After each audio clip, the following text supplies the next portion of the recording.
mark of the beast surrounds me through targeted marketing. Awfully ominous, I'ma be honest with all of these zombies making a mockery out of humanity. Thicker than the meme is the revolutionary strategy. Please try to dream bigger than a 5-inch screen. And I fight and scream, even if they don't hear me. Never wanted to be anything better than anybody. Only wanna think of possibilities for everybody. Getting a little more free, but we're still trapped in the prison of death because of corporate greed.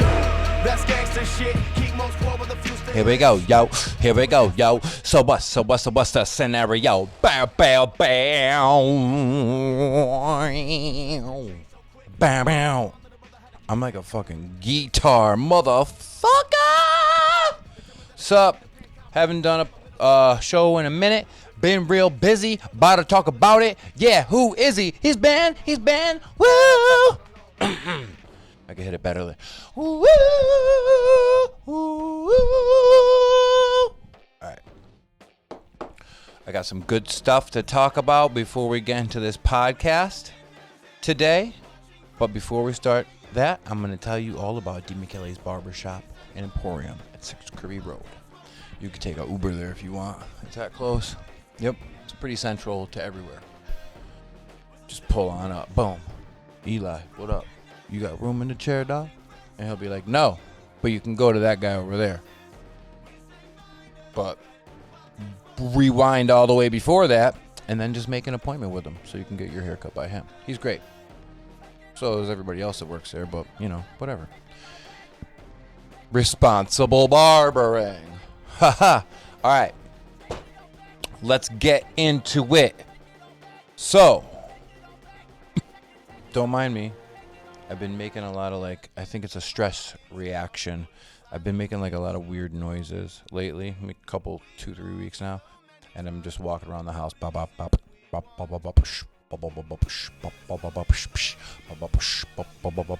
Like while I'm doing the dishes, up and down the stairs, to the point where Meg's like, shut up.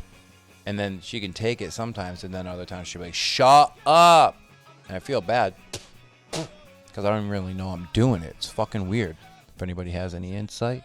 This is something I should know, right? But since we're talking about me, I don't understand it. Anybody has any insight, hit me up. Yo, yo, yo.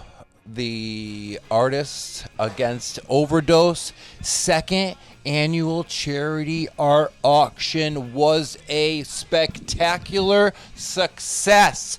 And I would like to thank everybody that came out, everybody that donated art, everybody that fucking, came through the door, everybody that donated services, everybody that helped out, everybody that volunteered, everybody that helped with the space. The hanging. There were so many people involved this year, and it was so awesome to see people come together. Motherfuckers don't want to hang out no more. People don't like each other. And motherfuckers came together for this shit, and I was touched. Like a motherfucker. You can believe me, I was misty. And, we got a little bit more to scrape up, but it's looking over. I'm saying it looks over 11, bro. We got 11 racks over here, bro. We about to give it a mark. We're gonna pull up, bam, bam, bam. Do. Yo, what up, Mark? He said he's gonna have the whole neighborhood out there. We're gonna have to bring a camera, and I'm just gonna hit him. He's gonna take that, and he's gonna buy whatever he needs to for his drop-in center, a bunch of Narcan, whatever. We're doing this to help out somebody that's doing good harm reduction work in Hartford's inner city. Never forget that. That's why we're doing it. So if you live in this area, you're welcome, motherfucker. All right. We'll go over that in a couple other shows, too. There's going to be a lot of stuff going on, so stay tuned. But that show was a major success, and I really would like to thank everybody. I'll make a little Facebook post where I can actually name all you guys, because you all need to be named. Everybody that fucking had a hand in it did an excellent job, and I would just really like to thank you from the bottom of my heart right now. Thank you.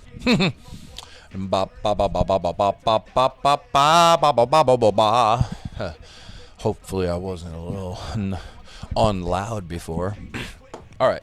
So we talked about that. On a lesser somber note, I'd like to let everybody know, all my listeners know. I don't know if a lot of people know, but I know. Jesus Christ. No, I don't want to repeat. I gotta go inside. Fucking Meg's making this mac and cheese, and that was the timer. But I'm fucking gonna take a minute. She don't ruin my fucking life. But my best friend, your friend, good friend of the podcast, Tim Wiggins, has been incarcerated until we hear otherwise for the next 4 years. Tim had. Everybody knows about Tim's past. If you listen to our podcast together, everybody knows that Tim had, we both had similar pasts, and some things come back to bite you, and, some things affect you in your life today. And I don't give a fuck what he did. I love Tim. He's my best friend. I wish him nothing but the best. I will visit him and write him as much as I can, or put a bunch of money in his commissary and give him his wife money. And we've got a bunch of people giving his wife money. And if anybody would like to help, let me know. I'll tell you how you can help. She's got 3 kids. She's a hairdresser, and they have a mortgage. Tim might have fucked up, but that doesn't mean those people need to fucking, suffer. That's my girl. Those kids are like my kids. If anybody wants to help, get at me. You know what I mean? People are just Venmoing her money every payday, a little $5, $10 here and there. And if people can keep that up for 4 years, she'll be in a good place. So if anybody wants to help me out, hit me up. If anybody wants to write him, he'll be, he'll probably touch down in like a week or 2. They still got him at Whaley Ave. He's fucking probably just sitting there. And then once they put him into, where he's going to stay, then I'll get his address and I'll let anybody know that wants to write him. So, hashtag free Tim Wiggins. I want to see it everywhere. Free Tim! Love you, son. All right, here we go. Glad we're talking about rap right now because today we have the man from Connecticut, Ceschi Ramos, my brother. He's got an album coming out. It's called Sad Fat Luck on Fake 4. It actually dropped last week and on the 4th, and they left for tour on the 5th. A lot of production by Factor Chandelier. They work together. I don't really know. I know this motherfucker plays Ceschi plays a fucking guitar, and they got like 7-piece band. And I know that they have somebody producing stuff digitally in the studio. It's very cool. It's very different. It's very eclectic.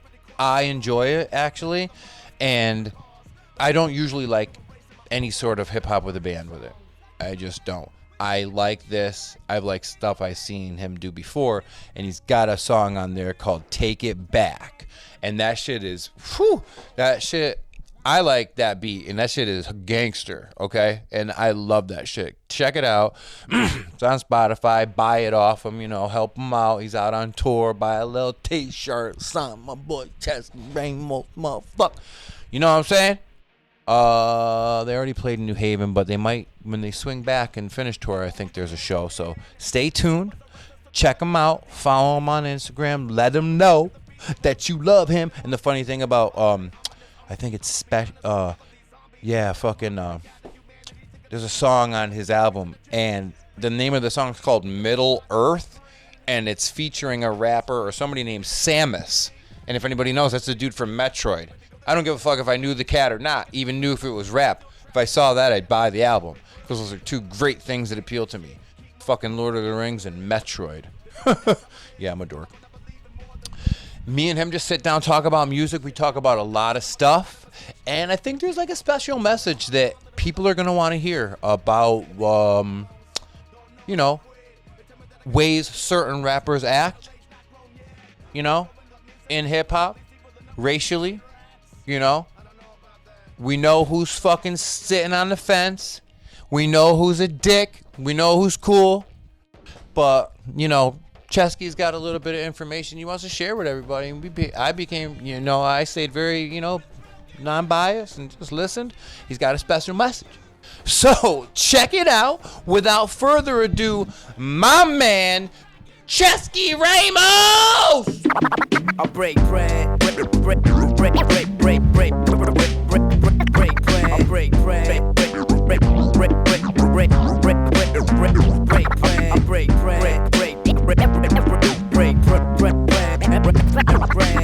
bread, break bread,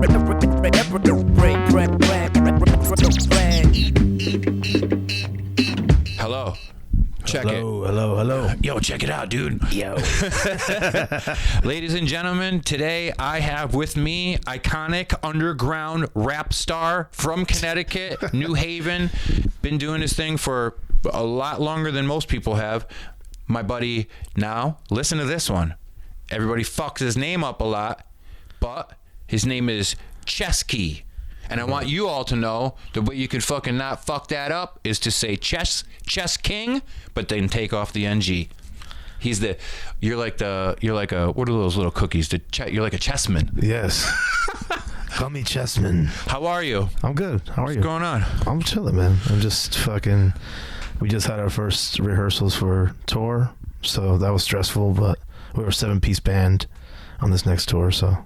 You got a new album coming out, and you guys are going out. And is it all the U.S. or just like one coast? No, it's all the U.S., but it's like mostly major cities. Mm-hmm. We're kind of skipping the Iowas. Yeah. Of the station. You going into Canada? Yeah, we're doing Toronto. I'm doing. My producer's from Saskatoon, Saskatchewan, so we're going there too. Factor Chandelier is his name. I think I know a couple dudes from up there. What the fuck is it? He's friends with Mercules and them. In Devon. What the fuck is his name? Fuck. I know them all through my Albany friends. Oh, okay. That's how I met those guys. Dez and them. Yeah, that's how I met all those guys from Canada. But there's a bunch. So you got a new album. You're fucking about to go. The album's called Sad Fat Luck. Sad Fat Luck. Is that the one? That's coming out April 4th. You sent me something. Yeah, I just sent it to you all late. Cool. I know. I wish I could have gave it a listen before, but now it's like a little gift. Yeah. Yeah. I hope you like it. Fucking. There's a lot of weird Connecticut references in there. Who put it out? My own label. What Fake is that? 4. Oh, the My Fake label's 4. called Fake 4. And who are the other Fake 4 members? I know there are. Oh man, there's a lot now. It's been over a decade at this point. Some girl. Oh, you know what's weird? Some girl hit me up recently on Instagram because I put something out like artists give me your art, and in her bio was like Fake 4, original Fake 4, and she had some like rap friends that I could see. Okay, I gotta look. You got some females? Yeah. We I gotta definitely look work and with see who it females. was. We most recently put out E-Turn, who's like an insane MC from Orlando, Florida. I think I've heard of her. She's excellent. That's awesome. She's like definitely can chop with the best of them. And That's cool. Yeah. I like when I hear a real. She's like Monch level, like technicality. Girls don't get their due. Oh, I agree. I'm like, all it's about. And then like, we're putting out Lingua Franca this year too. She's from Athens, Georgia.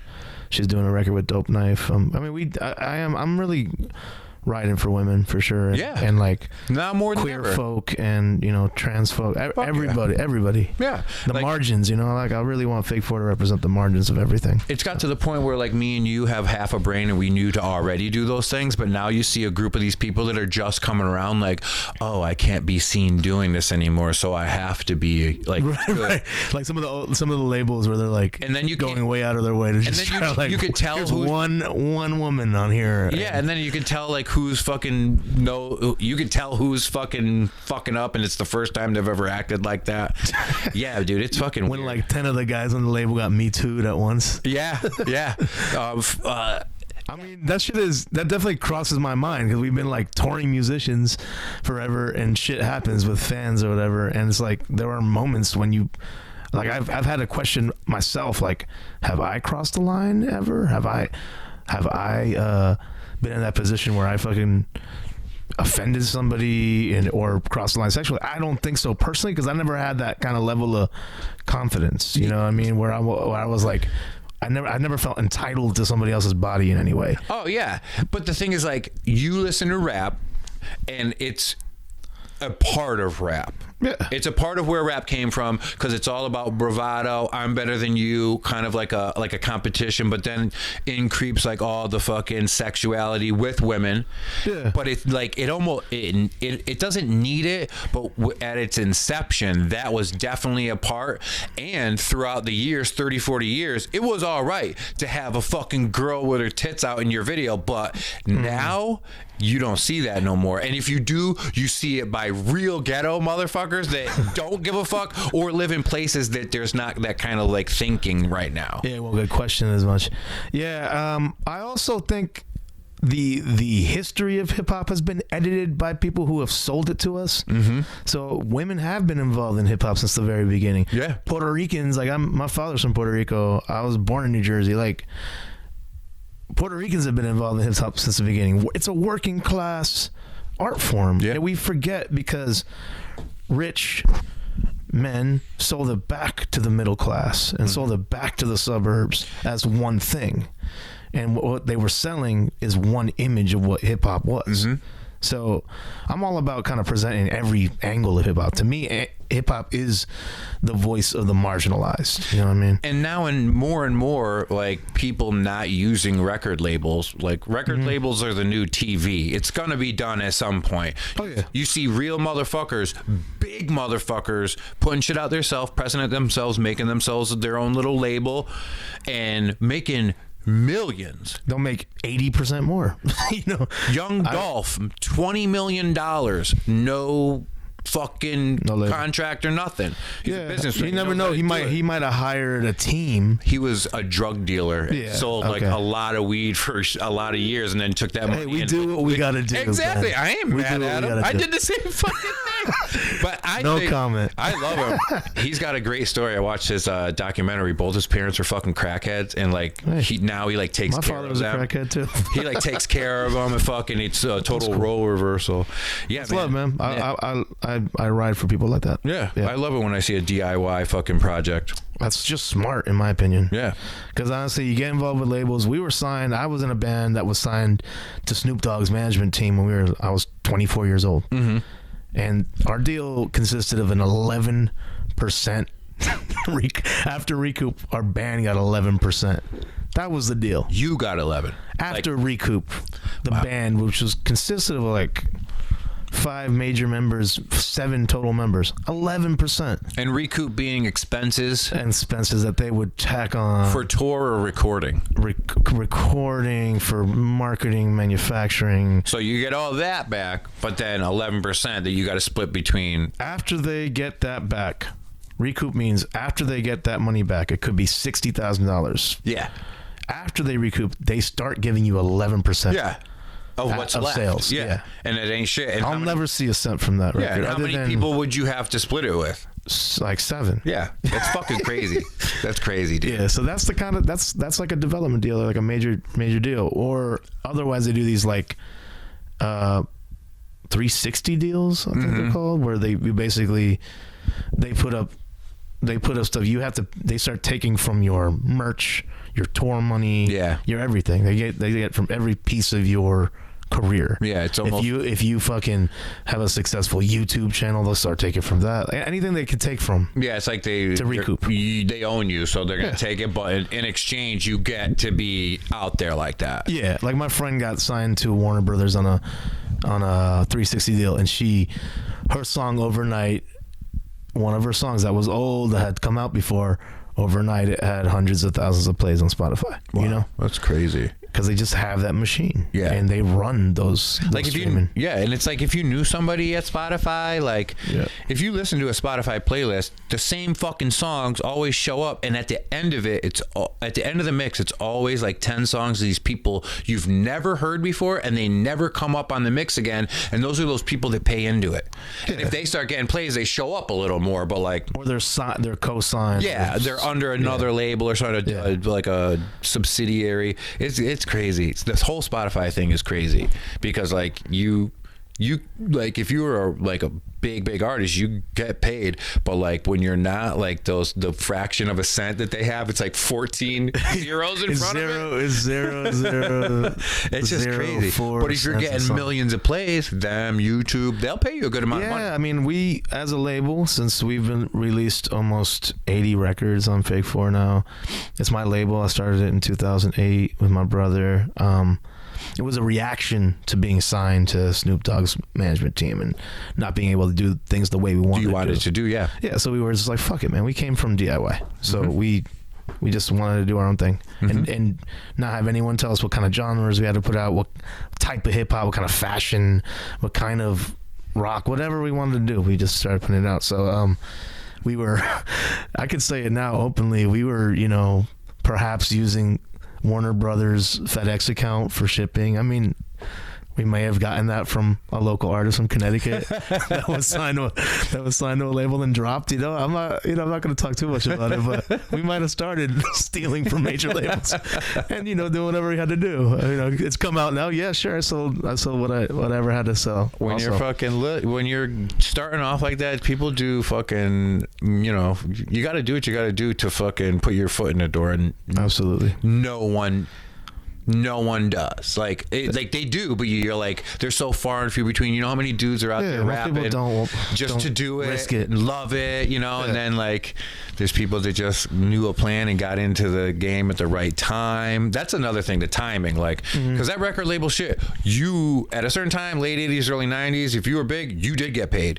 But then like if you a little later, it started to be the whole raping of the artist, and then with all the fucking internet coming out after that fucked everything up even more. But yeah, if you can do it all by yourself on a fucking big scale, that looks to be like the way to go. Definitely. And I mean, I was jumping into mostly an indie hip hop market when indie hip hop was dying. Yeah. When Def Jux was ending, when Anticon was basically ending, when all these like staples of our genre were shifting. Rhymesayers was slowing down. Strange Famous was slowing down really at the time, which was Sage Francis's label. Like there were so many. We came in at the worst possible fucking time. Yeah. It was like, it sucked. What's the worst idea you could have for a business? Start a indie hip hop label in 2008 at that fucking juncture. And it's like around that time was when the sound started changing and the oversaturation of like, you know, newer, younger, you know, the whole fucking trap formation. Yeah, it was starting to come But then like you still had your people that stayed where they were, like you, like me, like all those like underground people. Yeah. And you think any one of us could rap over a beat that you heard on the fucking radio. It's like not a question of ability. We just don't like, that's not our kind of production or beat or anything, or what we grew up with.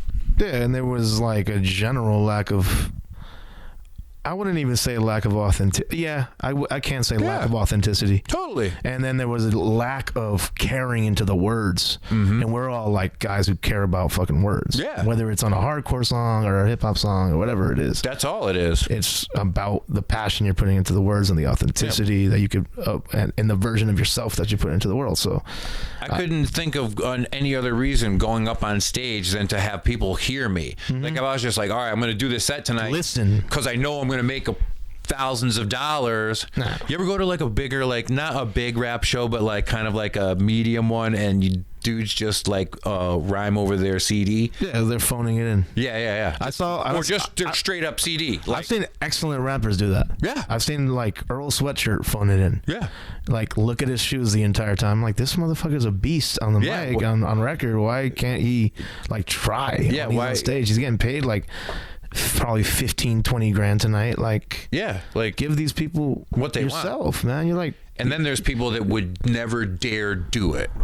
Yeah, you know, there's those guys who are maybe incredible. Oh, you number one, you'd have to be, because it's like, you know, every once in a while, if I used to play like a big show, I would take a track with just my, you know, my doubles in it. Oh yeah. No, I mean, I don't. You know, I would do that, but for years, before I even knew how to do that, you were just straight up raw rapping, saying your chorus over and over and shit like that. But we came from an era where we had rules. What it was. There's no more rules anymore. Dude, when I started rapping, there was a bunch of us and my boy playing a fucking DR-15 and a weird techniques thing, and the mic got passed, and if anybody fucked up, you had to do it again. Yeah. We were doing it to a tape. Yeah, people still are like my producer or people I do collabs with are still like, why do you want to do this one take?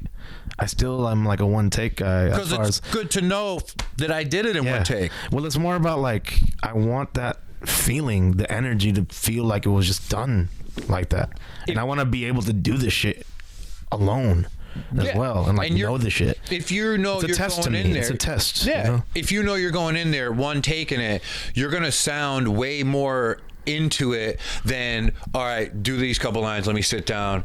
all right, let's do these 2 lines. All right, Yeah, I mean, that's a style too, and like LP perfected that style. Yeah. You know, he did it in a real cool way, but like I don't know. I just had that rule in my head, and I always stuck to it. Yeah, like I have a couple times, like I'll do the whole verse, but sometimes I gotta go back because it's something I did the whole verse perfectly, but I might have like had a little slur or something, so I gotta go fix it. But right. you know, Yeah, and that's fine. There's no. but back in the day, It's like about your own. It's about your own standard. Oh yeah. You can't. I hate when I fucking record something and then like weeks later I hear it like the wrong whatever I thought was fucked up, and I'm like, can't change it now. Yeah, I've left like coughing and sneezing on a fucking track. If it felt like the energy was right, fuck it. If I captured it, fuck it. But yeah, where do we start with that? We're just talking about like we weren't talking about where we started. We're talking about the beginnings of Fake 4. So what I was gonna say is that now Fake 4 does make money off Spotify. Good. We do survive off of it. It's probably about, I want to say about 70% of our sales at this point, which is crazy, but it just shows how people are listening to music. across all the artists that are on the label. Yeah. Okay. Like as a whole label, Yep. it's definitely over 50% of our sales is just Spotify. That's awesome. And it does pay us monthly. That's like, cool. Quite a bit. Like not like some exorbitant amount, but it comes in the mail and you're like, it helps us out. So it happy. helps us stay afloat, helps me pay the people that work with me, and that's pretty much what it is, going back into it. pay the artists. And some of the artists have recouped, a lot of them haven't. Try to be fair about it. It's really difficult to run a label. Yeah. Especially with friends. Especially like people you're like involved with like in your regular life. Some shit happens and then that relationship's done and the friendship's done. Yeah, I've had to make it, as much as I'm philosophically against like a dictatorship, I've had to be a leader in a lot of ways. Well, you have to, because I had to. You see something that someone's about to do and they're going to ruin some shit, you have to stop them. You and if you're like a senior, like if you've been into something longer, people should be listening to you when you do that. Yeah, and also, and another thing I want to say about the Spotify kind of era is that back when we were young, maybe we'd sell a CD and we make $10 off that CD once. Now one of our songs can make money for the rest of our lives. And that's cool. It's out there. I like that idea. I don't care if it's 0.0004 cents a song. The fact that my fucking songs from 10 years ago can still, pay me. Yeah, that's pretty cool. That's the cool thing about Spotify, because it's like you can, if you got a good catalog with mad shit, it's just cool to go to one place and see all of it. Yeah, I like it. But it's grown on me for sure. So, and but yeah, new shit. New Sad Fat Luck is my next shit coming up April 4th. But I made a trilogy. So I did and I'm actually ending the name Ceschi, and like I'm shifting. You're changing names? I'm just ending. I'm taking a good long break. I want to live like a more normal life at the end of this year. But come back as the same name? I don't know. No, I'm ending the name. And you're gonna. I want the name to be a I want it to represent. Remember it. Definitely, and I want it to represent my 20s and 30s, and I'm turning 40 in 2021. So. That's a good. I don't want to be Eminem. I don't want to be yelling at little kids. I don't want to be like, I'm a rap god. I don't want to. I don't care to be a rap god. I know my ability, and I know what I could do, and I know what I could provide, and I'm no better than you. Everything is subjective. Yeah, you know what I'm saying? So the older I get, my songs get to be more like almost abstract and artsy. Because you're not young anymore, so you can't rap about all that shit you did when you were younger, because you're not doing it. Oh, I was always that, though. It's just catching up with me now. Oh, yeah. I was always the weird guy in Hartford, like, oh, you want some other shit. Oh, totally. Yeah, so was I. But, like, you can't talk about beating people's ass if you're, like, 55 and still rapping and shit. Yeah, exactly. Or, like, yelling at a little kid. Like, yeah. Like, are you really yelling at little Xan right now? You're gardening. Kid's got braces. Like, relax. Oh, wait. Dude, you're talking about about fucking Uncle Murder? I don't know, man. It's just like Uncle just Murder said some hilarious crazy to me. shit about him in his year wrap up, and I heard another big rapper like say something about him. Yeah, who was it? Fuck, I forget who it was, but like people get that kind of rapper will trigger. Shit. Well, that kind of rapper will trigger an older guy that put in work. Yeah, because they see that and they're like, "Fuck that," you know what I mean? But do you think I like get it? But I get that too. But do you think like Radiohead triggered Rolling Stones? Like I don't know. Like that's the thing. No, because it's one of us that's offended. Yeah, you know what I mean. We're a one man individualized. Yeah, we're like a one man band. But I find that an issue to be with hip hop generally. It's like, totally. It's not communal enough, and that's why a lot of our careers end. Yeah, because it's just like I'm gonna go really hard for myself, but you can't go hard for yourself for that long. You got to build your people around you, and you got to invest in your communities. You got to build your youth. You got to teach your youth. Like, in fact, I think Hartford's a good example of the youth that were taught and kind of had people like Kaim, Self-Suffice, or Joey Bats, kind of like teaching them the ropes and bringing them up. And like the fact that like Yuzu exists, or guys like Dom who are in Brockhampton now exist, it's because they were in communities. They weren't just like kids just figuring shit out on their own. They had other people to bounce off of. Well, it's like if you ain't fucking with nobody, like, and you're not friends with anybody, like, how you even gonna have people hear your music? Yeah, exactly. But the fucked up thing is, I knew a couple people that were just. We were younger, but maybe they were just like young schizophrenics, or they had like some mental issue. But I know a lot of dudes that made dope music that have never seen the light of day. Oh my God. One of my best friends is named Shoshin. He was a lead singer of The Risk Taken, if you remember that hardcore band. Yeah. They toured with Honor, and I mean, they were close friends with Honor and all that scene. And they had a big career ahead of them in that metal and hardcore world.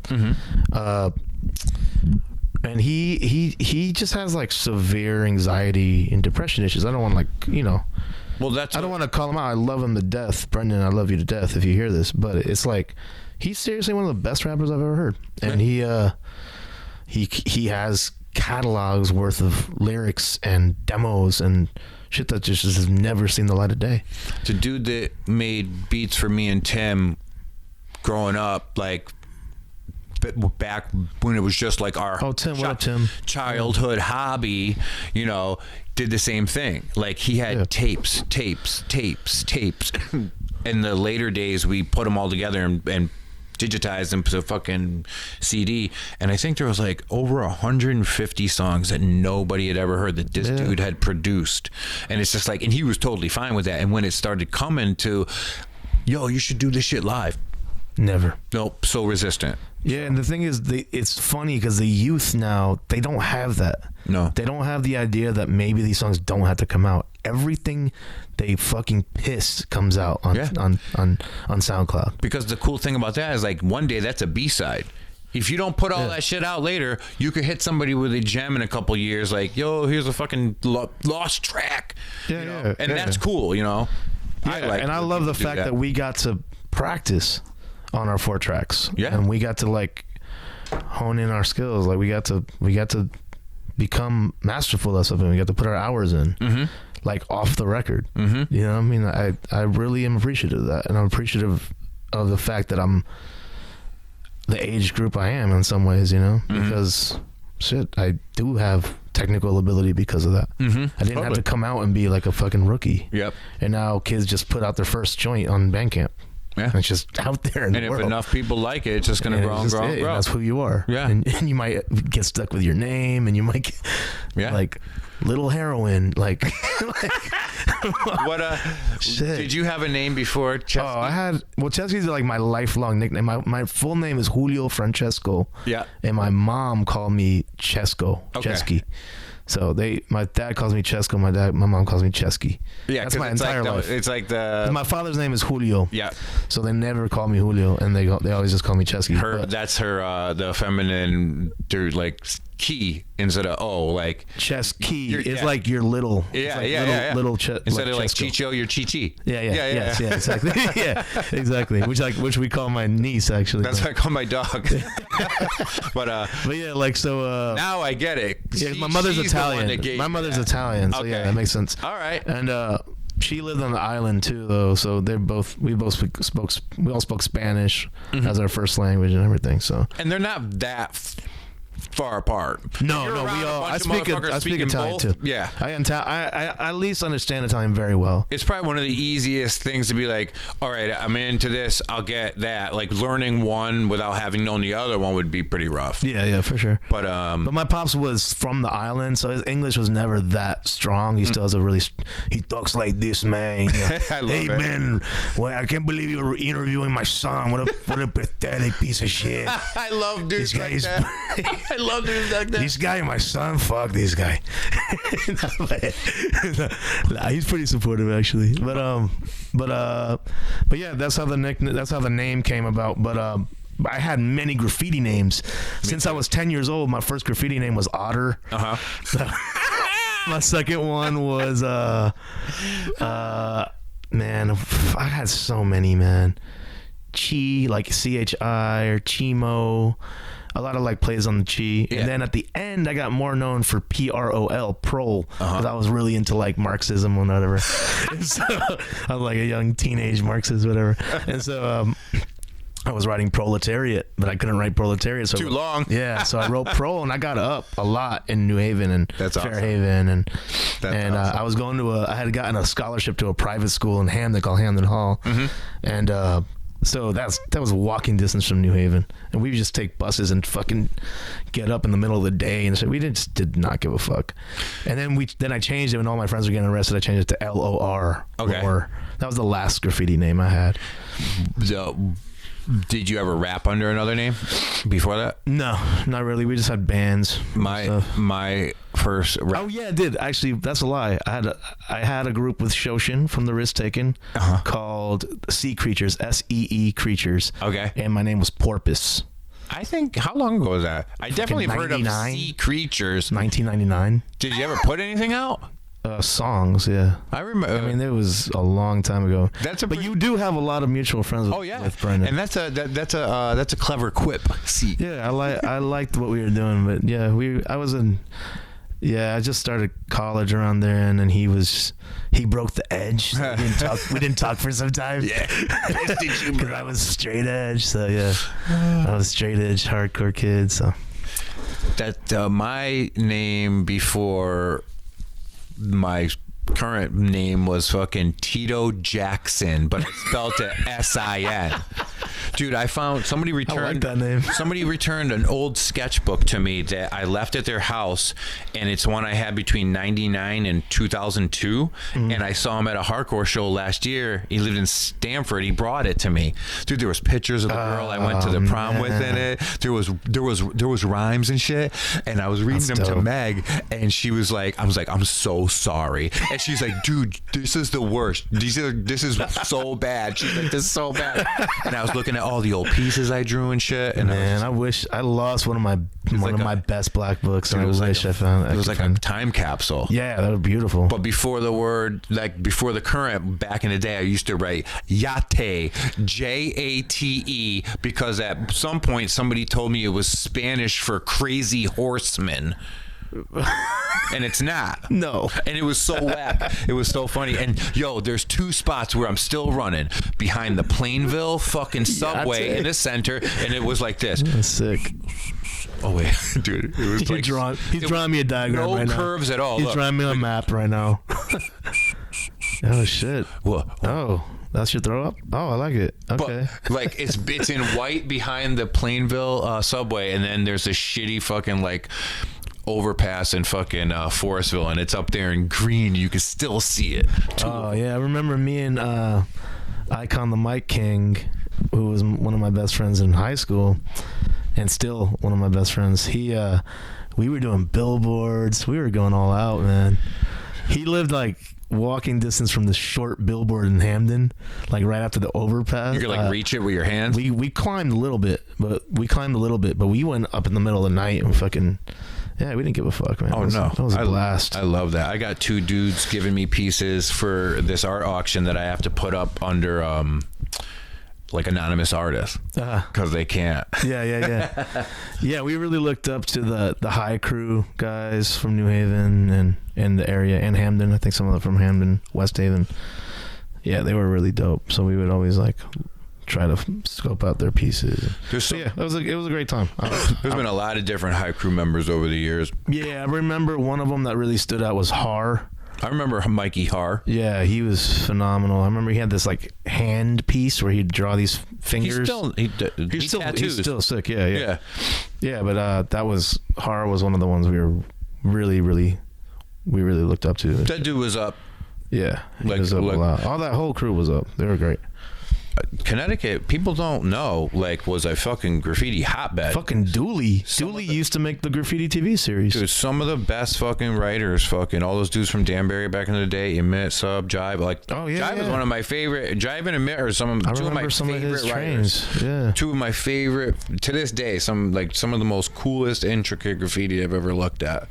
But, yeah, man. But how do we get into that? We're fucking, I told you, we're living our fucking high school dreams, bro. That was great. Did you used to go to the tune-in? Yeah. Oh, yeah. I fucking dominated it. Yo, I did that. You used to end shows, huh? Dude, I did that on the tune-in wall in the bathroom, like right when I started graffiti, like holding it way back, and there was all these older dudes going, yo, chill, because the paint was going everywhere. I did the whole wall in red.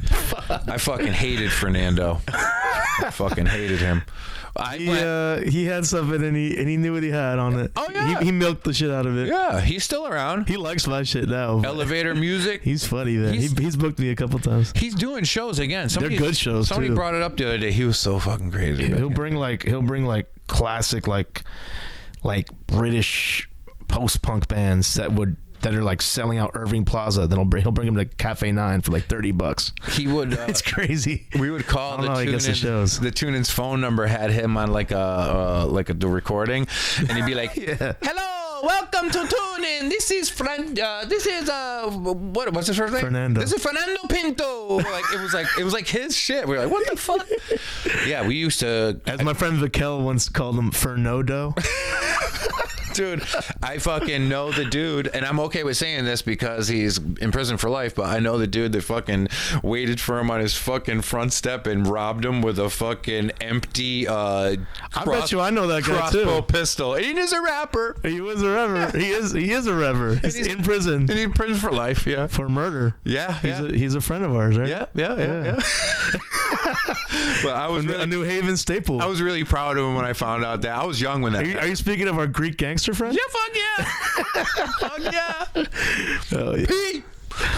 What up? We love you. I don't know if you could listen to fucking podcasts in prison, but Nickel P, if you're listening, Nickel P, we got you. Man. He called my friend. He called my friend the other day when we were all hanging out, and like, what? He called from the fucking. One of our friends is on the list, and they were passing the phone around, and they were like, "Yo, what's up, fucking, what's up, Nick?" Wow. Wasn't he a Rough Rider at some point? He was like kind of down with them. I don't know if it was Rough Rider, but he did have a loose association with one of the big crews like that. It might have been. I think it was Rough Riders because we always were like, damn, this dude must love DMX, right? Dude, if Nickel P, when he rapped, because you ever rap with him? Yeah, because I rapped with him live. Dude, one of the first live sets that I ever played anywhere was in a basement with him. Dude, it must have been like 1998 on a New Year's, and Budsy was our DJ. Budsy, rest in peace. I got a Budsy pin on right now, man. Look at that. Fucking love him, dude. Rest in peace, Budsy. That was my guy. Him. Love Budsy. Dude, I was in the tune-in at every show, like, for the whole time that spot existed. Yeah. Because before it was the Bristol Bike Exchange, and then it was the tune-in, but then they stopped, and it was fucking something after that, the Sports Palace in New Britain. But yeah, I was there maybe 95 to 99. Yep. 98. It was like, I don't want to say like about 99. I got probably about slow. the same. Yeah. Once it started, I remember in 99 or at 98 a 25 to Life show where there was like 20 people. Like, remember how they used to be when they first had 25 to Life shows where like Inside Knowledge was on the comp and all those songs? Like those days. were wild. Do you follow the life of Rick to Life in 2019? I get texts about it occasionally, but I don't follow it. I know he shaved his head, and he sang at a wedding, right? Dude, he's a living meme. He has my phone I've played number. shows with the guy. I'll text him right now. Say what's up from. I don't dare tell him who it is. Oh. But he a couple months ago there was 20 of us in a group text that one of my friends started just to be a maniac, and he added Rick to it. He added Chubby Fresh from fucking what do you fucking call it? The fucking straight edge dudes from fucking Cleveland, Chubby Fresh. Oh yeah. One Life Crew. They had Chubby Fresh in there. Jesus Christ. And my boy that fucking was doing merch for like fucking all these rappers added fucking Lil Uzi Vert to the thing. What? And he immediately left the conversation, but he was in there for like an hour without knowing it. And every once in a while, I'm so curious about that guy, Dude, Lil Rick, Uzi Vert. Oh yeah, he's very weird. I don't understand him either. But every once in a while, like people will be like, "Yo, Rick, what the fuck?" And like he posted, he sent a picture, and it was of his son in his kitchen eating a fucking mozzarella stick. Nice. So we got a picture of the mozzarella stick, dude. There was memes made of all this my shit. God. And then he would, Poor Rick. he wouldn't say anything. He would only post pictures, and he would just post all the shit from his distro with like all the information on how to buy it. And the dudes in the thing were like, That's "Oh shit, sick. oh shit, I'm getting that, and they, That shit is dope though. He's still fucking keeping it alive. but yo, he's 100% schizophrenic. Okay, 100%. Okay. Because he's the kind of dude that'll be like, "Fuck this, fuck that, N-word, N-word, Yeah, I know. N-word." He always was like that though.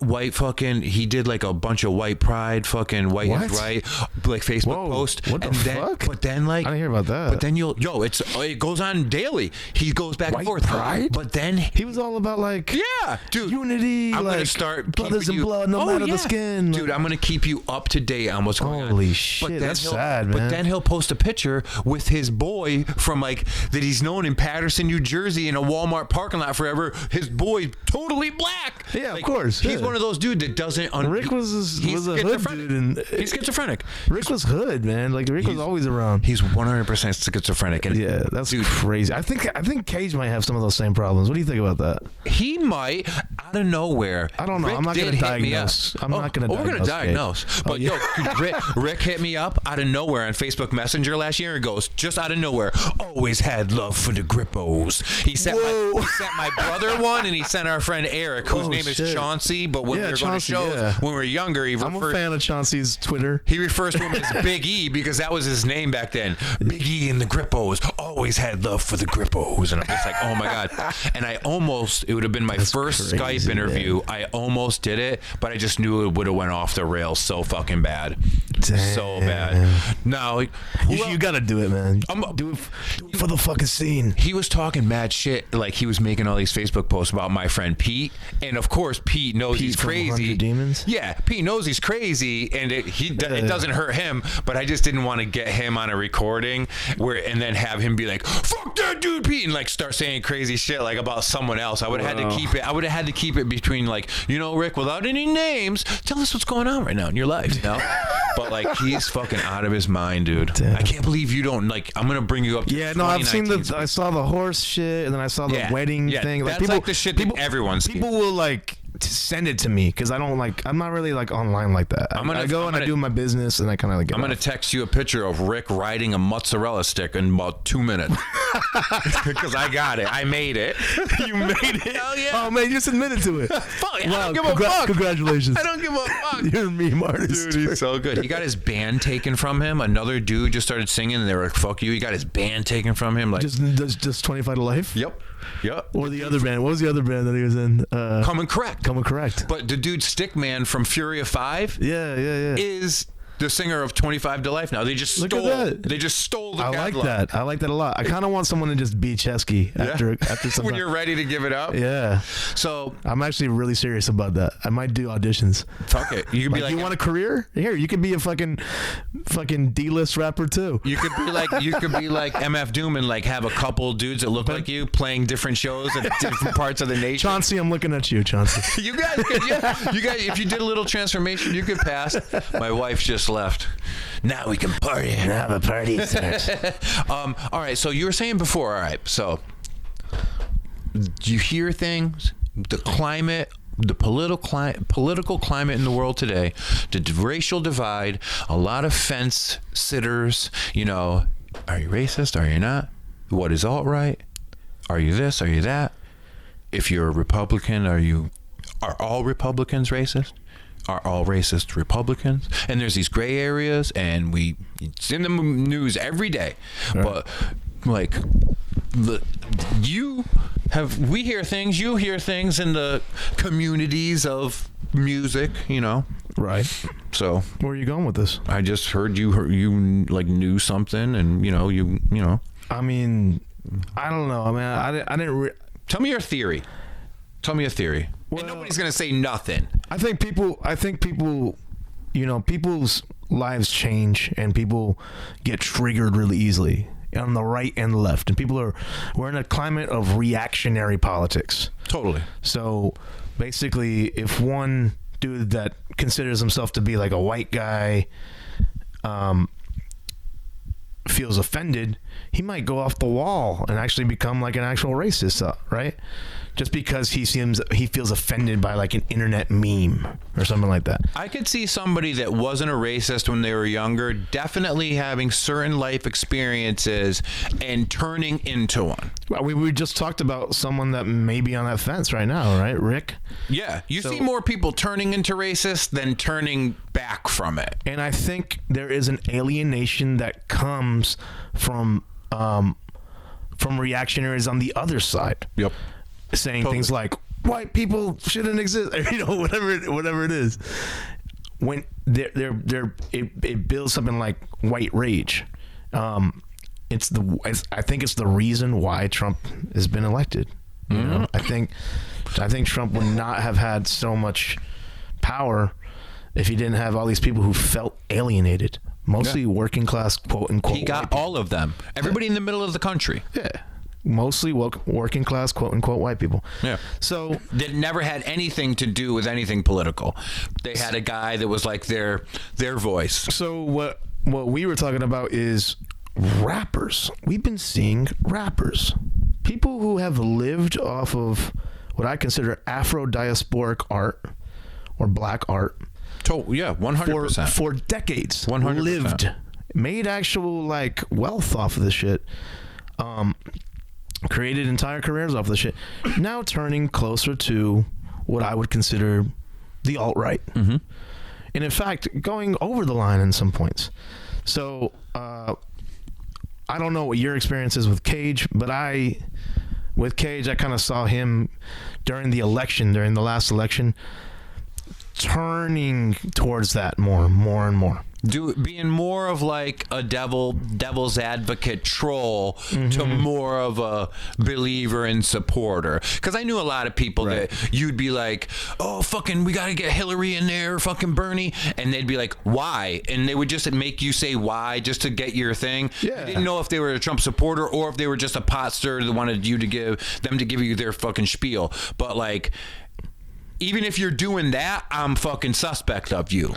Right. Well, the thing is, like, I'm not a fan of electoral politics at all. Not at all. Not at all. It don't fucking work. It's the same shit. That's why over and over against the status quo. And if we actually made some real change, we would fucking notice. That's why we're here today. That's why we're here today. But I'm not questioning people who say why.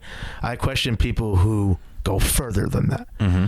And Cage, who's someone we met opening for Cage, right? Is that how you and I met?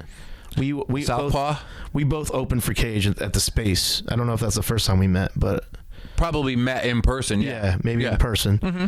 Yeah, so we opened for him at the Space. Yep. And I was on an entire tour with the guy, actually. Or I don't know did I open that tour? Did I open that show? Was that the one with what's his name? Yeah, I did. Mall Skull. Yeah, Mall Skull and Sadistic, and who's Cody, who's that was that tour.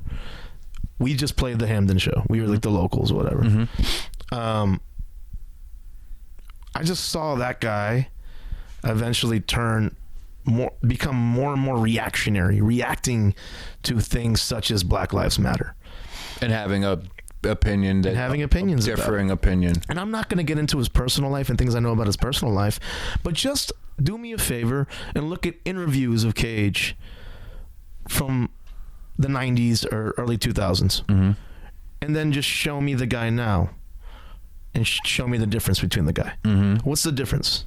Is it the same person? Different person. But it's also, that is the career that has built this man. If you showed my neighbor that has never seen old Cage or new Cage and put the pictures together and like tried to associate him, they wouldn't know it was the same person. Yeah. So all right. So anyhow, I'm not going to dive into all the details of this, man. I just know that Cage had a whole era of trolling. I don't know what he's erased off the Twitter and the internet. He had a whole era of trolling where he was trolling everybody, but not really Trumpers. He's kind of a Trumper. And then he was kind of further than a Trumper, and to the point where he's actually mocking people of color.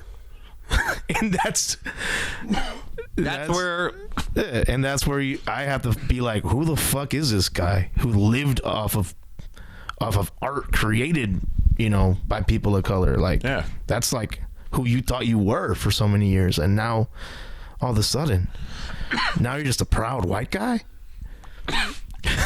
Sorry, I got a piece of RX bar stuck in my throat.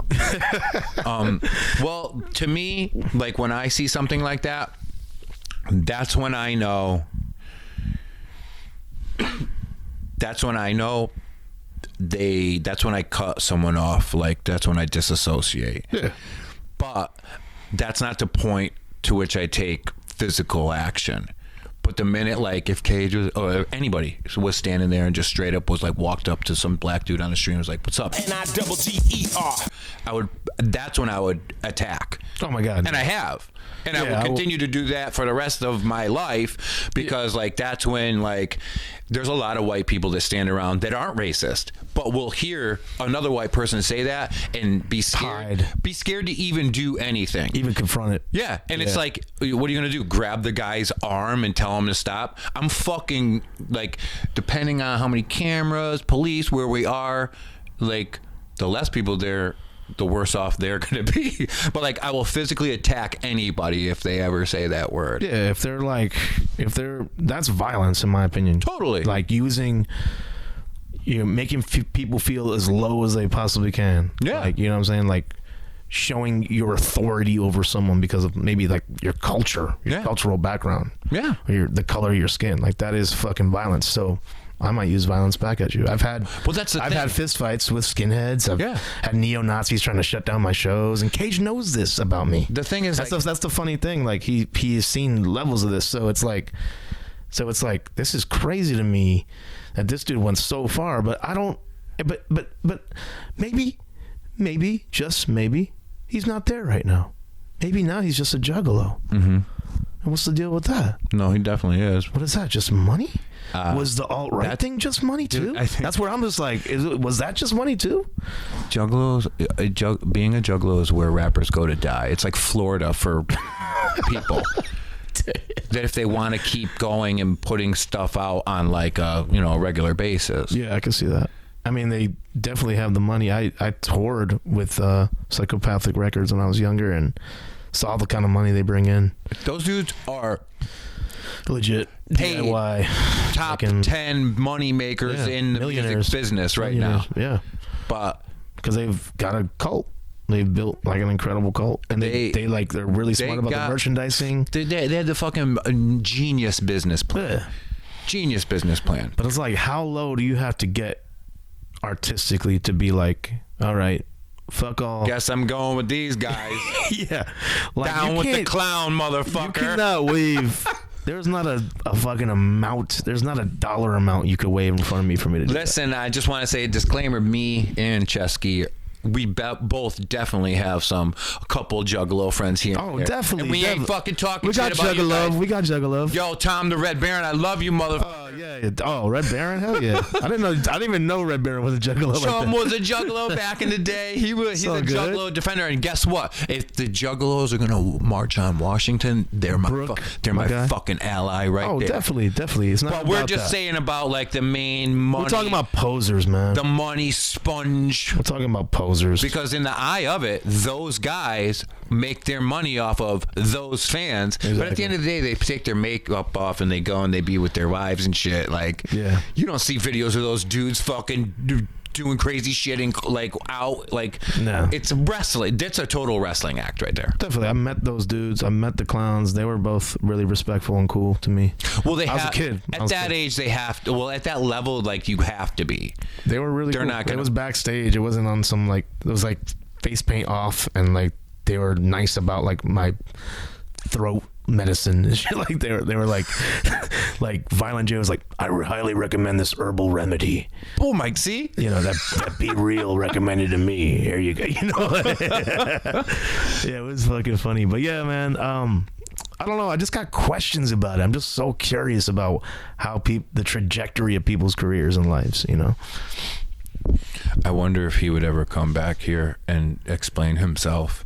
Yeah, that'd be great. He would never be back in Connecticut. I could do like a Skype thing. Like, I never wanted to get there. I always wanted to He have would people love to talk. live. He'd love people. to talk to you. I'm sure he loves to talk about 8-hour podcast. I would just have to upgrade like my fucking memory for my Libsyn. The whole thing with me is like I haven't been talking shit. I'm not like out there publicly talking shit about the guy. I've been personally asking people who all know him for him to talk to me. I have questions for him.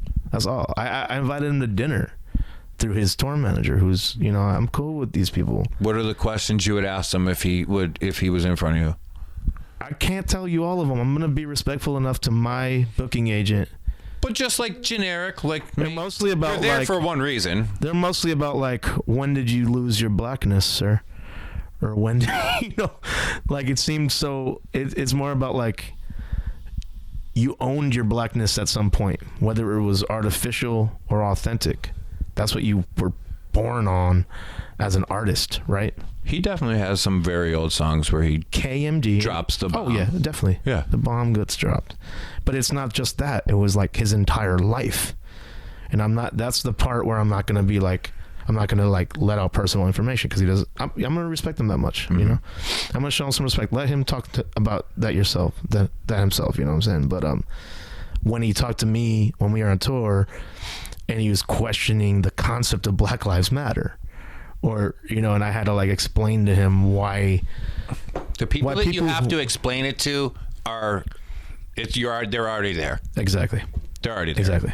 And Because so if they respected the concept, they wouldn't question it. exactly, like, why do Black Lives Matter? You know, Why not all? but it's just like I understand you don't need to like align yourself with a group to understand that their cause has some validity.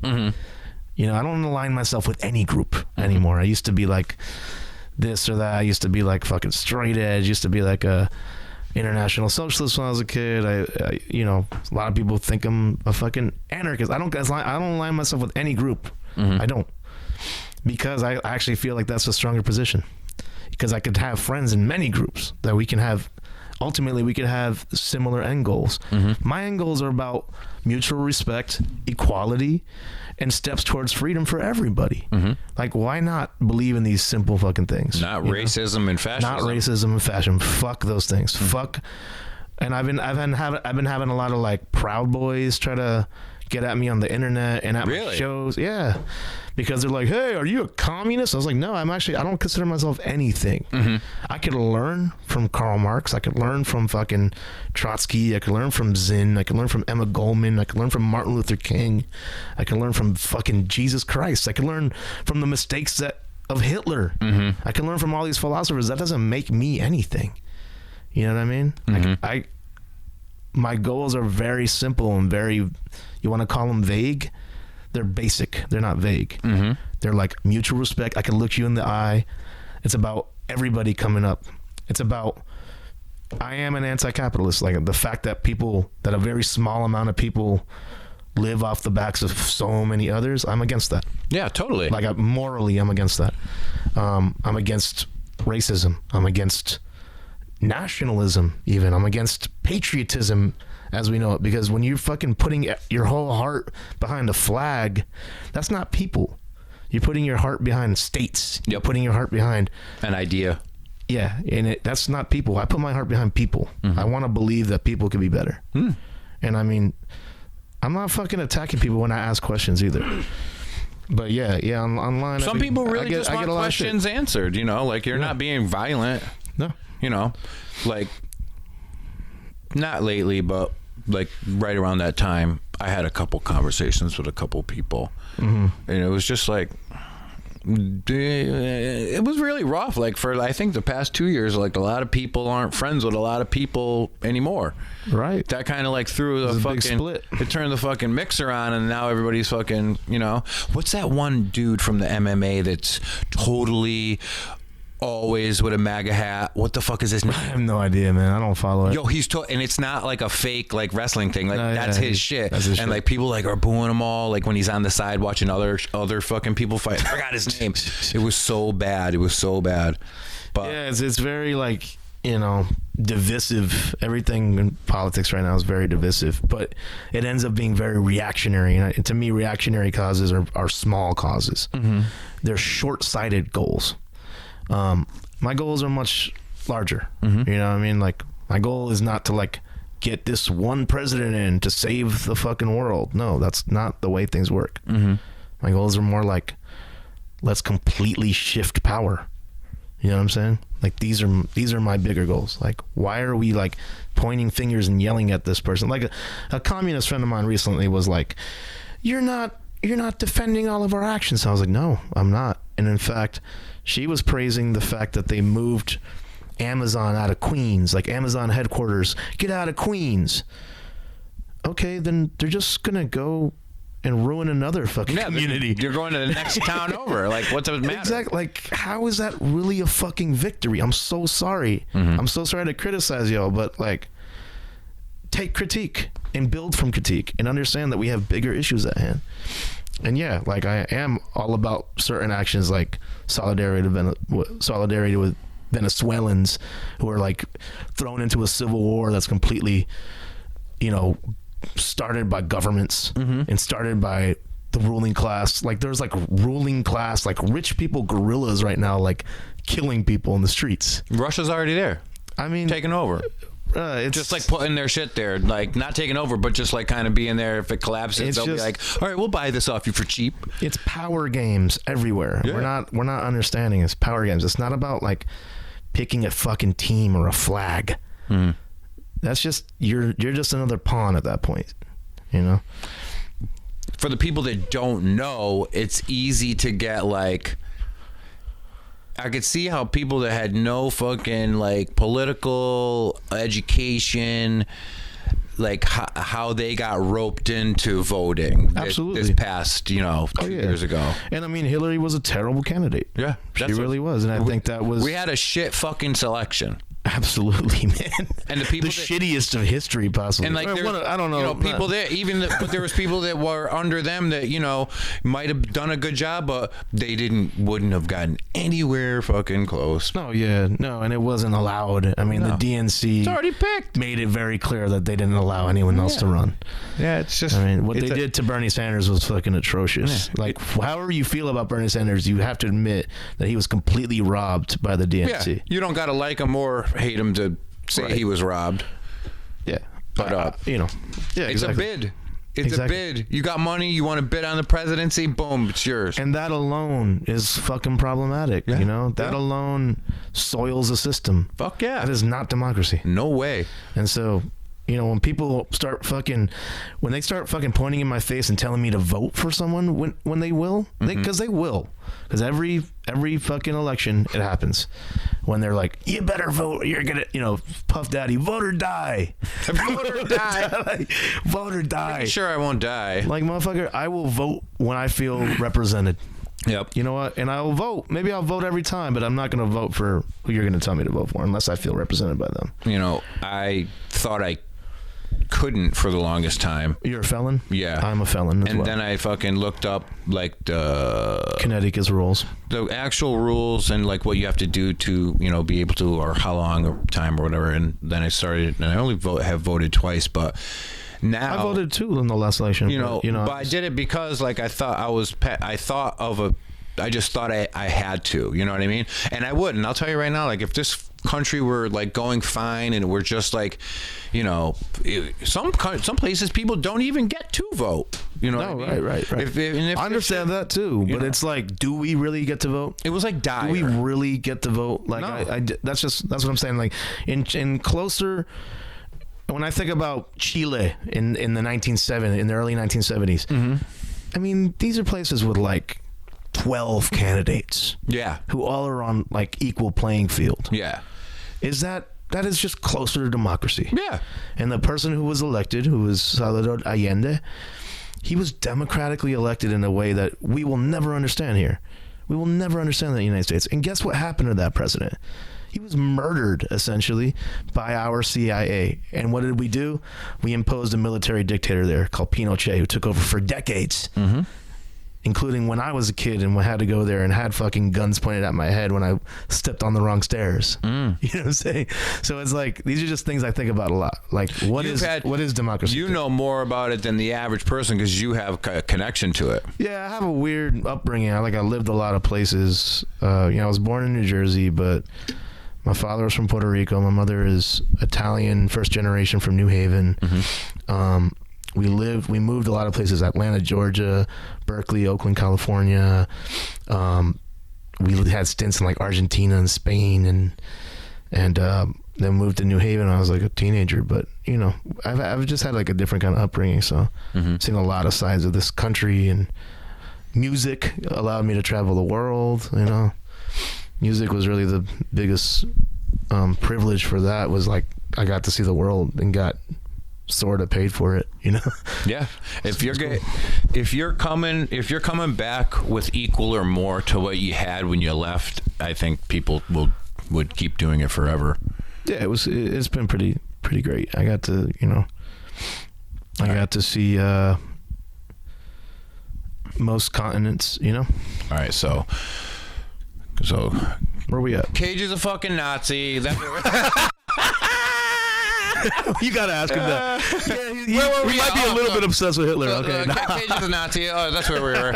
No, I'd love to hear his side of the story. Me too. Will he even give a fuck? Will he hear this? Oh, he's mad. He talks a lot. Yeah, I wonder if anybody else said anything to him throughout this period. I mean, all I said publicly was I could be like Cage, but I want to be a positive. I want to have positive end goals. That's all I said. Yo, because I think his only end goals are himself, and his wallet and his fame. You know what would be good?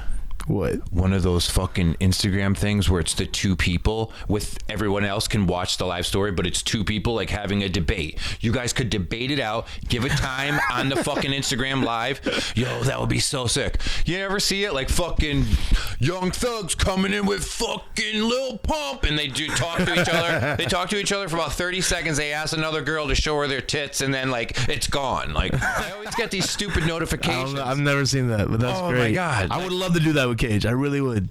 But the thing is, like, I try to have dinner with him. I try to buy him a lobster dinner. Did he even respond, or did he? No, he responded. I don't have his number. I've had multiple phones since I talked to him last, but I hit up his tour manager, his friends, our mutual booking agent.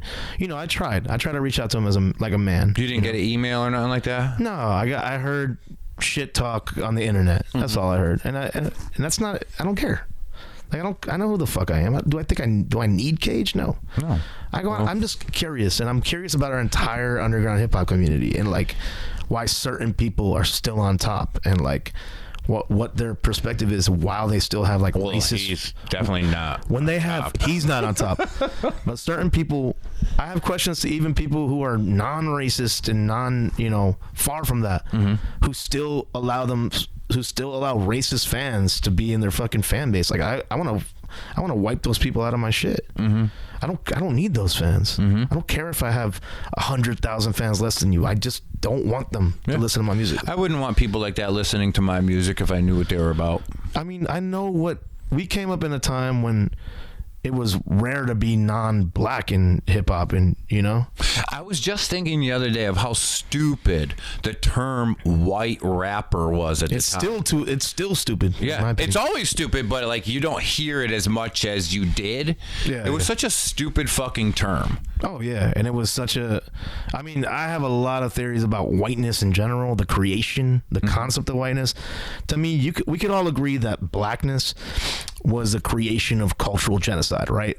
Like we could say these are people who were stolen from their land, made to work for other people, and they were also their culture was actually taken from them, so they had to create a new culture. Yeah. Black identity in the United States was created in the United States, right? From the inception of slavery on. Right. So that is a beautiful thing. That's something to actually praise, that they created a new culture. Came back from. Yeah, and they came back from. That's strength. Yeah. Under oppression. Whiteness. I have I know this is a bit of a radical theory, but let's hear it. I have the concept. My concept is that whiteness is also a creation of cultural genocide. And because at some point somebody like did that to us, whiteness did not always exist. The fact that do you consider you're of Italian descent, right? Do you consider yourself white? Yeah, because I like to kind of been told that. You've kind of been told that. I like to tell people every once in a while, like I'll make jokes with the Puerto Rican kids at my work and be like, fucking like, it's us. I'm Latin. Yeah. I'm Latin enough. I'm a quarter Swedish. But Okay. and we make jokes like that. But like, in the majority, I am a white person. But would you agree that Italians eventually became white?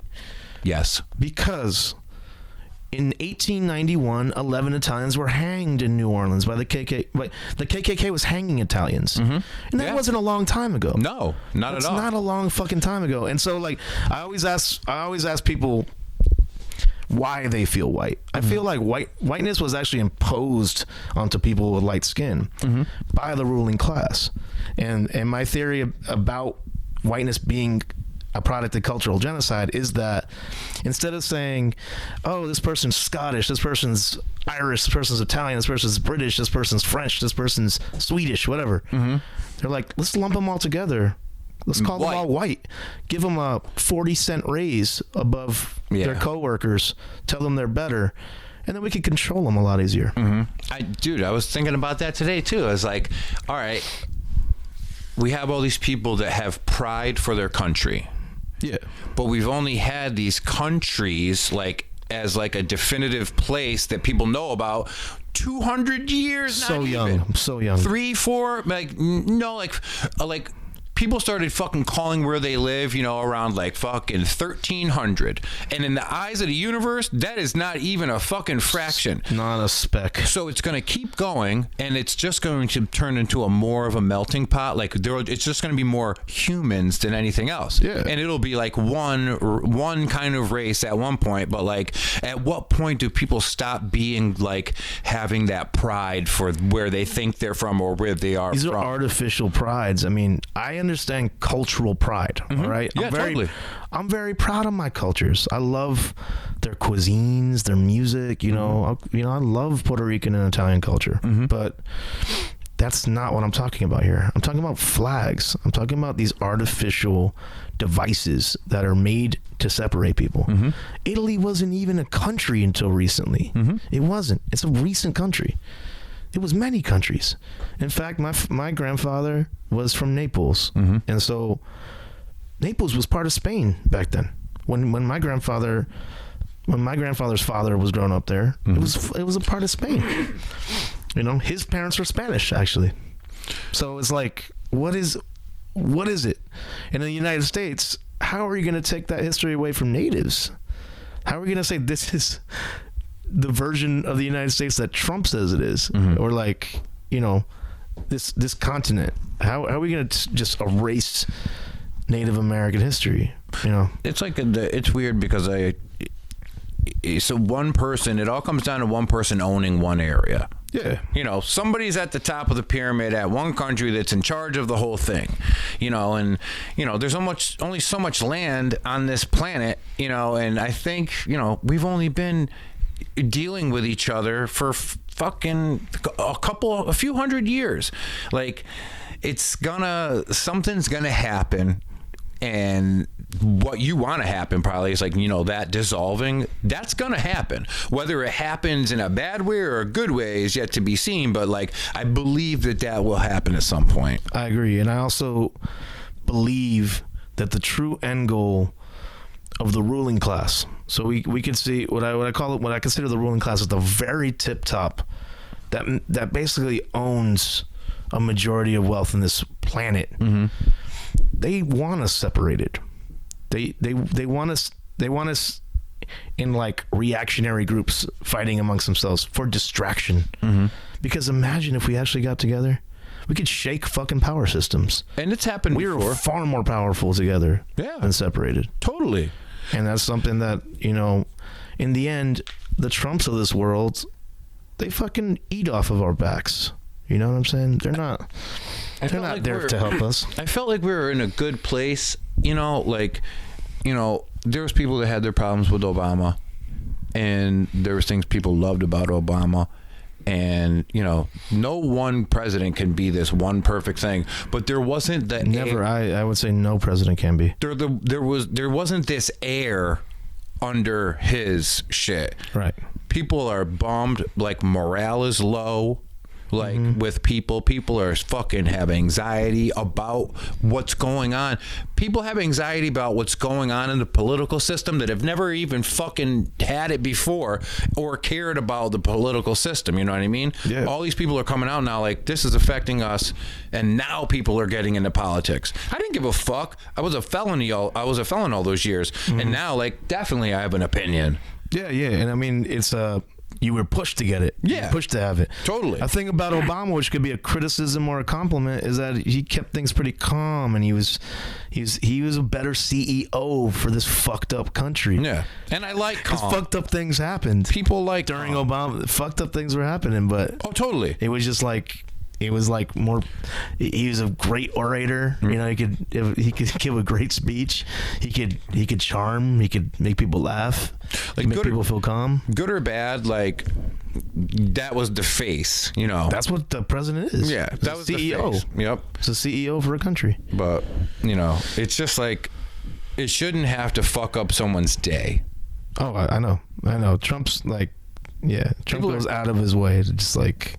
Fuck with people. I'm just trying to live my life. I shouldn't have to worry about how I'm going to feel because something that's political is going to set me off. You know, and I didn't have to worry about that until like recently. But I have like also issues with like Democrats who are like, you know, George W. Bush wasn't so bad. You were yelling and fucking talking about throwing Molotovs at George W. Bush some years ago. Yeah. And then you forget the Patriot Act, like the most racist act that I've ever seen in history. Then you're like, oh, George W. Bush, he was a good painter. You know, like they like forgive. They love to forgive. There's so much amnesia. People like love to forget history, you know? All right, 9/11, but you can fucking look at George Bush on like CNN for a half hour talking about his paintings, and everybody, nobody remembers anything. That's called a great marketing campaign. Yeah. On the out, like he hired someone. You don't just get on Jay Leno and David Letterman and show your paintings and be sweet without having a publicist. Yeah. So I know from the music side, you hire someone to make you look good after you fucking had half the world hate you. You know what I'm saying? After you bombed people, women and children, you know? It's for no reason, for fucking bullshit reasons. The thing is like people forget shit like that, but then like an apology does so much today. It does. Like we want him to apologize. We want him to apologize publicly. Like, all right, Chris Brown beat the fuck out of Rihanna. Yeah. You saw what the fuck her face looked like. Like, if you had a friend, or like if that was like if Rihanna was your sister, like like you'd have a totally fucking like different view, and like you're a dude that wouldn't have like doesn't tolerate that. It's a couple years later and people are just forgot about it and are okay with it and buying his I'm always like turning my head when I hear his name still. Like, Yeah. he didn't get canceled. Yeah, and he's like bigger and he gets bigger and bigger, and I'm just like, damn, like, okay, you apologized or whatever and you fucking like repented, but like I don't think I mean, that's important. That's It is important. a step. but you should go away after that. you know not what? come back. In my opinion, apologies take fucking years. No, totally. You know what I mean? This is too Like, quick. imagine, I've hurt people in my life. I'm sure you have too. You know, like we've had our histories. You know, it takes years to apologize. It takes years to change. It takes years to become a better person. So Yeah, you can't change overnight. this motherfucker, he got a pass. He got a pass. Oh, totally, totally. And he's not the only one. Oh no, definitely. That's the crazy thing. Yeah, dude, it's fucking hard. Like, it's not hard to be a man, but like, I've seen a lot of people have to be accountable for a lot of things more than they were before in the last couple years. And I've actually confronted certain people that have had these kind of issues, and either they handle it or they run. Mm-hmm. Yeah. And yeah. Or you don't see him anymore, and then you know what the answer was. Yeah, anyway. when you run, I could kind of guess what your answer Totally. was. Yeah. If you've defended yourself adamantly over and over and over and over, put yourself at risk, like, you probably are innocent, but it's those people that say they're fucking innocent and you buy it and then you never see them again. Because if you were good and exonerated, you'd still be hanging out. Like, right. Now you're gone. Yeah, the fucked up thing is when people actually are innocent, and really prove themselves to be No innocent. one gives a fuck. No one gives a fuck. The dirt was done. All those fucking dudes that get fucking like that are like let out of prison after 30 years and shit like that. That did nothing. Because they find a DNA and it wasn't them, or that somebody comes forth like, all right, here, like, you're out. Yeah. That person deserves like $60 million. Yes. Like, and they don't give shit like that. They give occasionally. You get money if you've got the right team behind you. Yeah, if you got a good lawyer and you come back and sue, that's the you justice should just system be up given there. some shit, like, without having to even Off do the any bat. paperwork. You Off know what the I mean? bat, You should yeah. go to a fucking teller window. It should be written into the law. Yeah, and there should be a car at there. this point, with how many times that's fucking happened, people who were on death row, man, they had to stop death row in Chicago because so many people were proven innocent with DNA. Oh, dude, and There were 8 people let off death row one year. and it's like, all right, you're out. Sorry, we fucked up. But then it's like, for a long time, it was no help. You can't take a dude that's been in jail for 30 years and not like help him get a house and like set up services and stuff. Like, dudes like that get in trouble again or get into drugs. They don't have a lot of outs, and There's not any Cinderella. There's not a lot of You have Cinderella no education. stories. You've been fucking treated like a slave for And 30 you've years. been inside of a place where you're coming out now and there's shit you don't even know about. Like, there's there were like- no cell phones when you went to I fucking remember prison. being on a Greyhound once, and this guy, I used to take a Greyhound a lot, like 10 years ago, because I made fake Greyhound passes, and I would just fucking go around the country with them, and we tour with them and everything, and I remember this dude getting out of prison. They gave him a Greyhound ticket and $200. That's what they gave him, and he was in federal prison. And I had one of those little DVD players that I could, like a portable joint. Clamshell This shit. dude it looked like he saw a robot. Yeah. You know, he's like, what the fuck is that?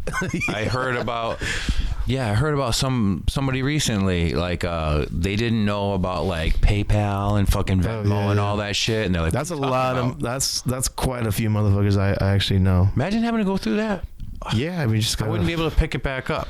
It's crazy. Even 5 years, you'll come out and be like, No, What it's the just a fuck is whole this? another world. How much? You did some time, right? 9 months. Yeah. Yeah. Okay. Not anything to forget. Yeah. They didn't have new shit when I came out. Right, They had like a new sidekick. That was a while ago. Shit.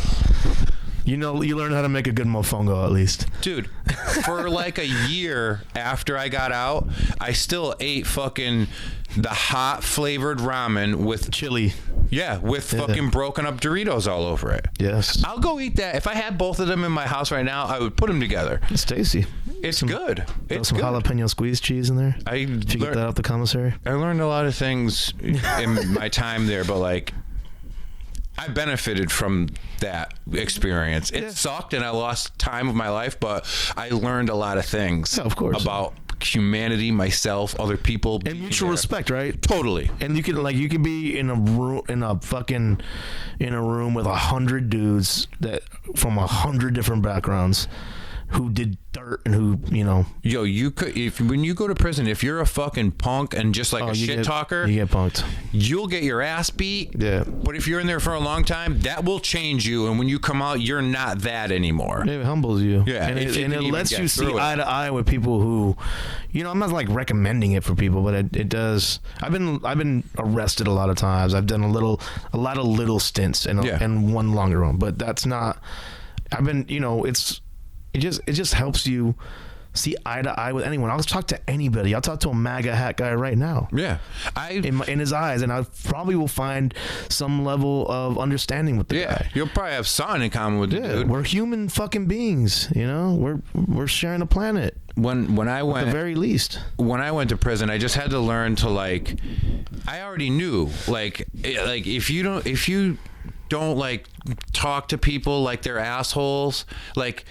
It's really easy to go to prison and not fuck around with anybody and just do you. Yeah. But people don't get it. They get bored and then they want to be buddies with people. And I've had a couple friends of mine go to prison and I knew that they just weren't built for it and it was going to fuck them up. And I told them when they went in, like, don't fuck with anybody. just keep on your own. Yeah, Don't keep on your own because like sleep a lot. two things are going to read a happen. lot. You're going to make a bunch of buddies, and when you all get out at the same time, you're going to do some shit to go back, or you're going to get into some shit in there. I heard so many plans. Yeah. And they're like in the yard.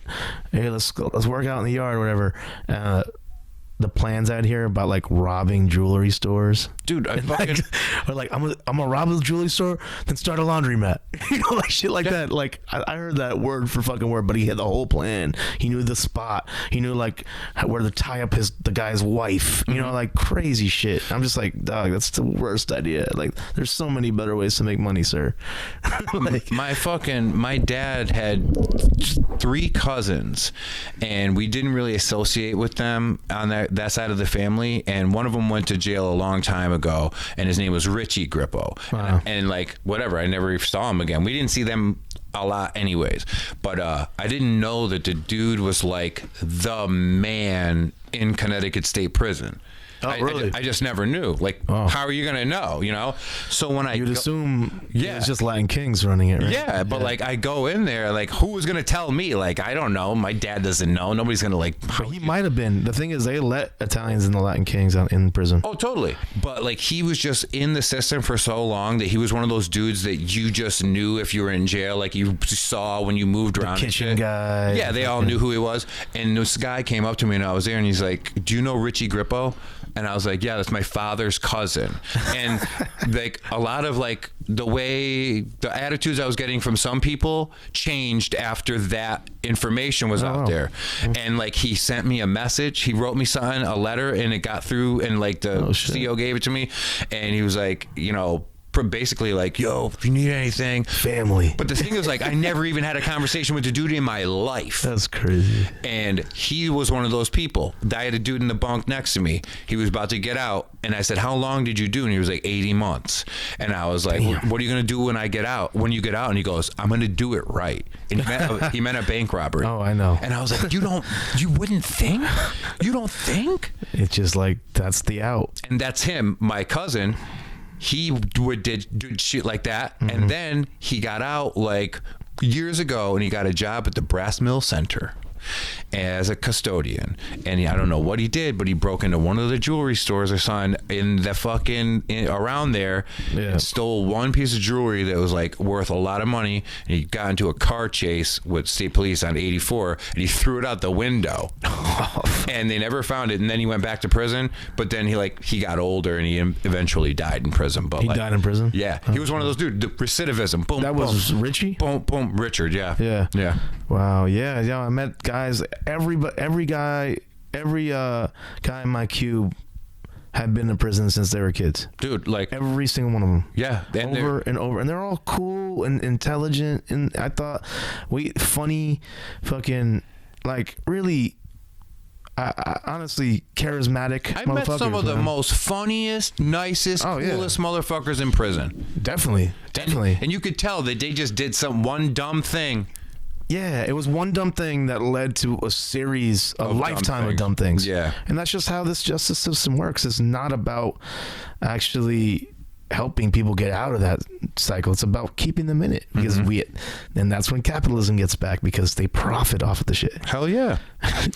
I mean, think about prison work and how little we got paid if we got work in there. You know when you're like in the dorm Yeah. with like all the cubes running down the middle, and there's always that one dude. Where did you get locked up, first of all? Like JB Enfield? Gates. Oh, Gates. Yeah. Really? Yeah. Okay. And there's always that one dude that's kind of like the dude Yeah. in the dorm, like Well, the kitchen dudes always are dudes too. well, there's always one dude, and he's usually the dude with the store. Like, Right, who right, pull right. out all the shit, sell you Yeah, whatever. yeah, yeah. And there was a dude he was in my cube, and his name was Ak, and he was from Bridgeport. Oh, and he was very well groomed, very nice looking black man. Was he Muslim?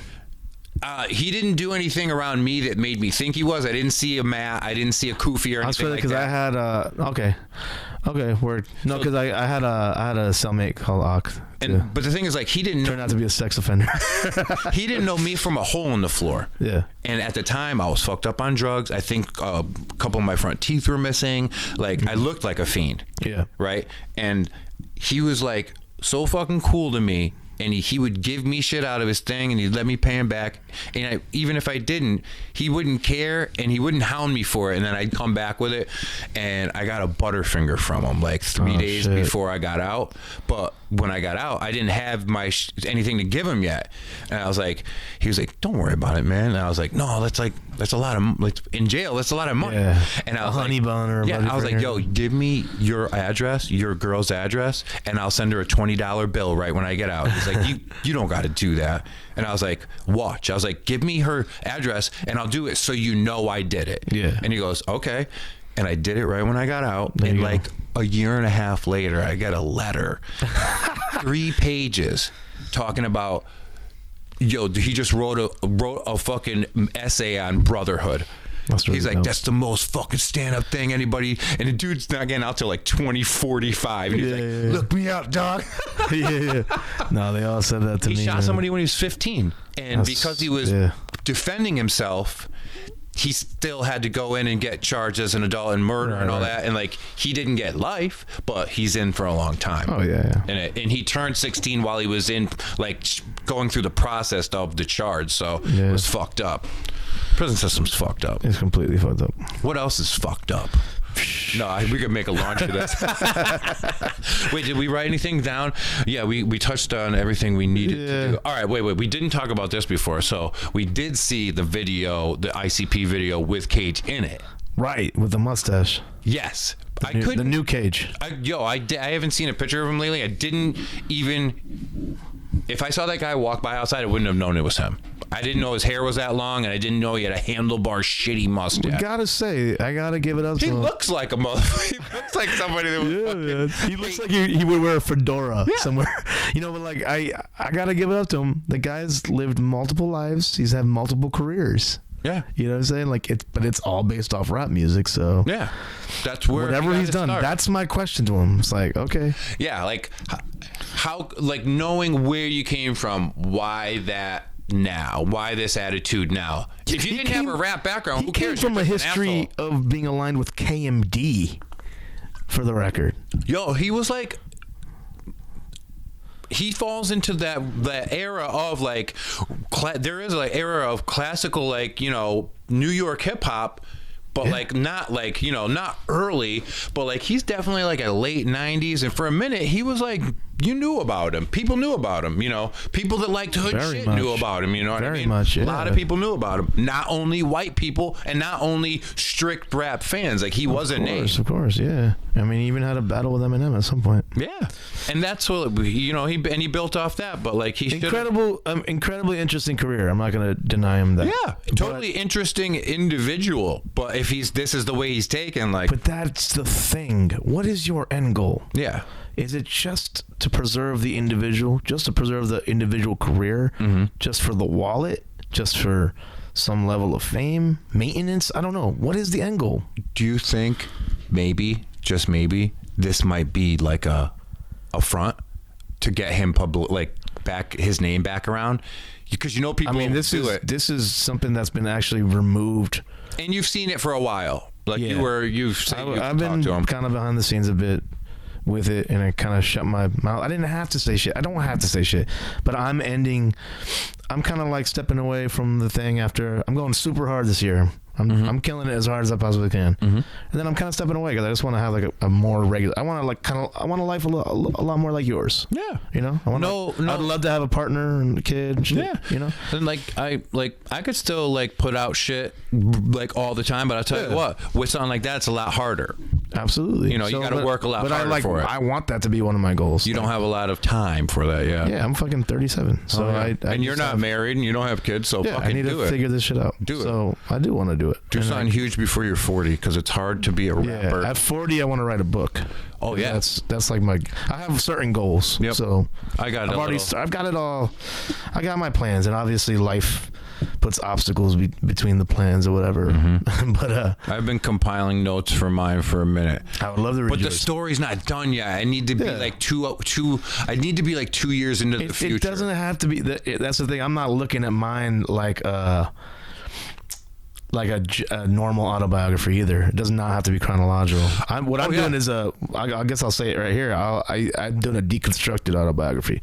So every story is about people in my family. And so that tells my story. People in my family and close friends and stuff like that. So eventually you get the more full picture of who I am, my upbringing. It's like if you told the story of Richie Grippo, even if you didn't know him, you tell the story of Richie Grippo, and it tells you something about your father. Yeah. And then you tell stories about your father, and that tells you stuff about you. So that's kind of the way I'm approaching my book. That's cool.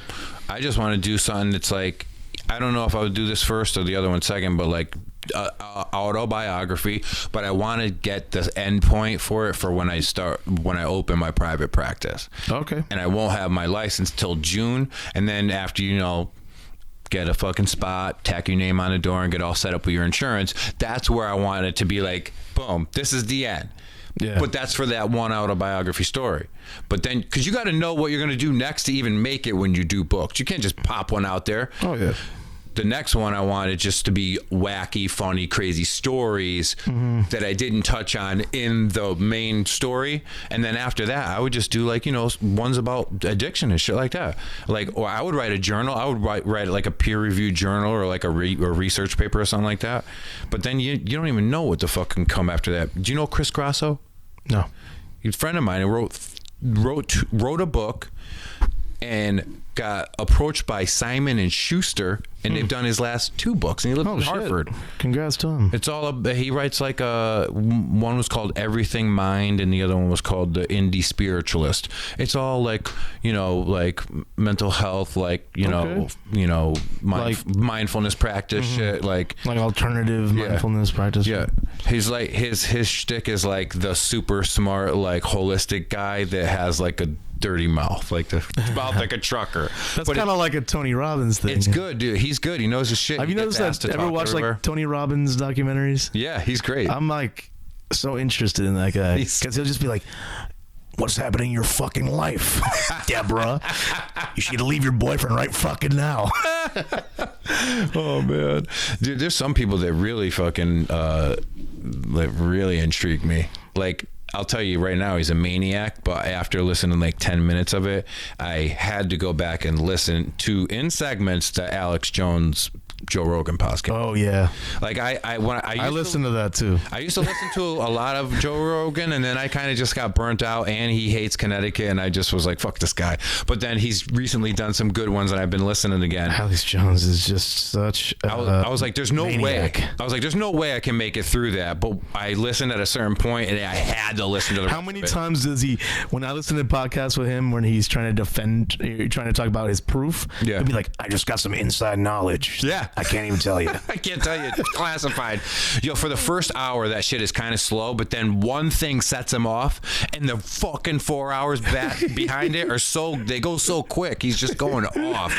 Yeah, He's going off. He's a character. I still would want to fist fight the guy. Oh yeah, he's a total maniac. He's a Like I would love that. Yeah. I would love, like, you could tell he'd want to fight and just he'd be like one of those guys that gets so angry he can't fight.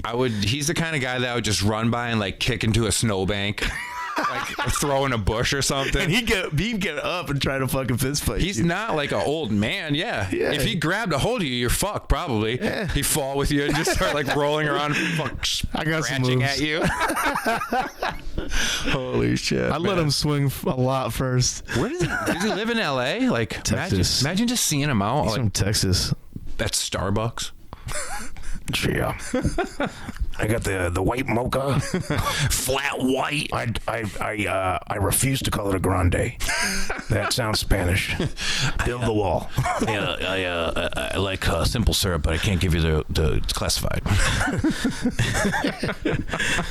So Male Vitality pills, only $200. My male Vitality pills. So you're going out on tour. Yeah, man, with the 7-piece band. Yeah. Yes, first time. Plugged doing a that. tour. Yeah, we might as well. This is a lot of people in Connecticut listening. We're doing April 5th at State House. Cool. With POS, Samus, Astronautilus, my man C.L. Hughes from Bridgeport. So then we're doing, the Stumblebum Brass Band is doing a procession through the street to Cafe 9. We're doing a free party at Cafe 9 after that too. Really? So the whole day, April 5th, on State Street, State House and Cafe 9. That's awesome. We're doing shit for my release party. That's awesome. It's going to be a lot of fun. I'm not doing a lot of shows in Connecticut this year, unfortunately. I'm just going to be real busy, but You're fucking touring, so whatever. yeah, it's going hard. You're doing at least you're doing one on your tour. There's people that don't even hit Connecticut when Oh, they man. tour. You got to show it love. Yeah. That's where we came up. Boston, or fucking. There's a lot of people that stop in like Amityville, Long Island. They do that date instead of I think Hartford. that's crazy. I think Connecticut is a vibrant place for It sure. is. I mean, in the New Haven area, we have like fucking 11 venues. Like, that's Yeah. crazy. Yeah, there's not a lot. How about Joe? How about our friend Joe's new venue? Yeah. I haven't been there. We're talking about doing, we're not talking about it. Hopefully it's actually happening. April 4th, we're going to do a listening party there. Hell yeah. So hope be you come fun. out to that. Totally. We're going to have some empanadas and stuff. Yeah, we're going to have some food. I would Yeah, love it'll it. be fun. I love all empanadas. Hopefully That's yuzu my one comes out. best thing I can cook. I love empanadas. That's my best thing. Yeah, he had the thing. He had like the little party for the backers, and then he had the party Saturday night, like the opening party. That was Saturday? I had to go and meet. I was there for a minute, but I had to meet a couple people there that gave me pieces, and Yeah, I've been so wildly busy, man. Yeah, dude. I gotta hit him up. Yeah, because I'm definitely backing as well. Yeah. So. If anybody that owns a venue in fucking Hartford, if you want to make it cool, like, yeah, of course I'm gonna fucking. How was the space so far? I haven't seen it. Oh, okay. I was just outside. Okay, you were just outside. Yeah, Okay. I've seen pictures online, but I didn't have them gone in. Yeah, I definitely. It looks really cool. I love the Hartford community of music. The building that it's in is cool too. Cool. That's great. That whole area. That's really great. It's down near like fucking Hog River Brewing, like that whole where Okay. the No Good Market thing happens. Yeah, the yeah. one across the street. Yeah, Cool, very man. It's good for him. It's good for Hartford. Yeah.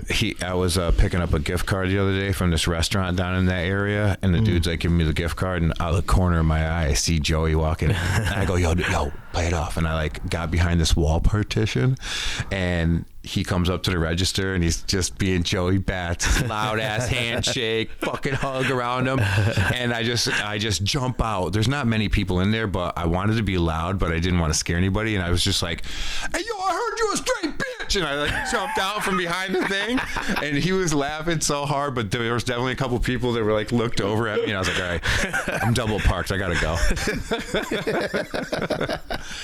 I love him. That's great. We've been fucking doing the same fucking shows and fucking around doing dumb shit in this city forever. Yeah, man. I love to hip hop for the homeless too. Hell yeah. We've definitely both done that. Supported that every year. Yeah. That's a good fucking.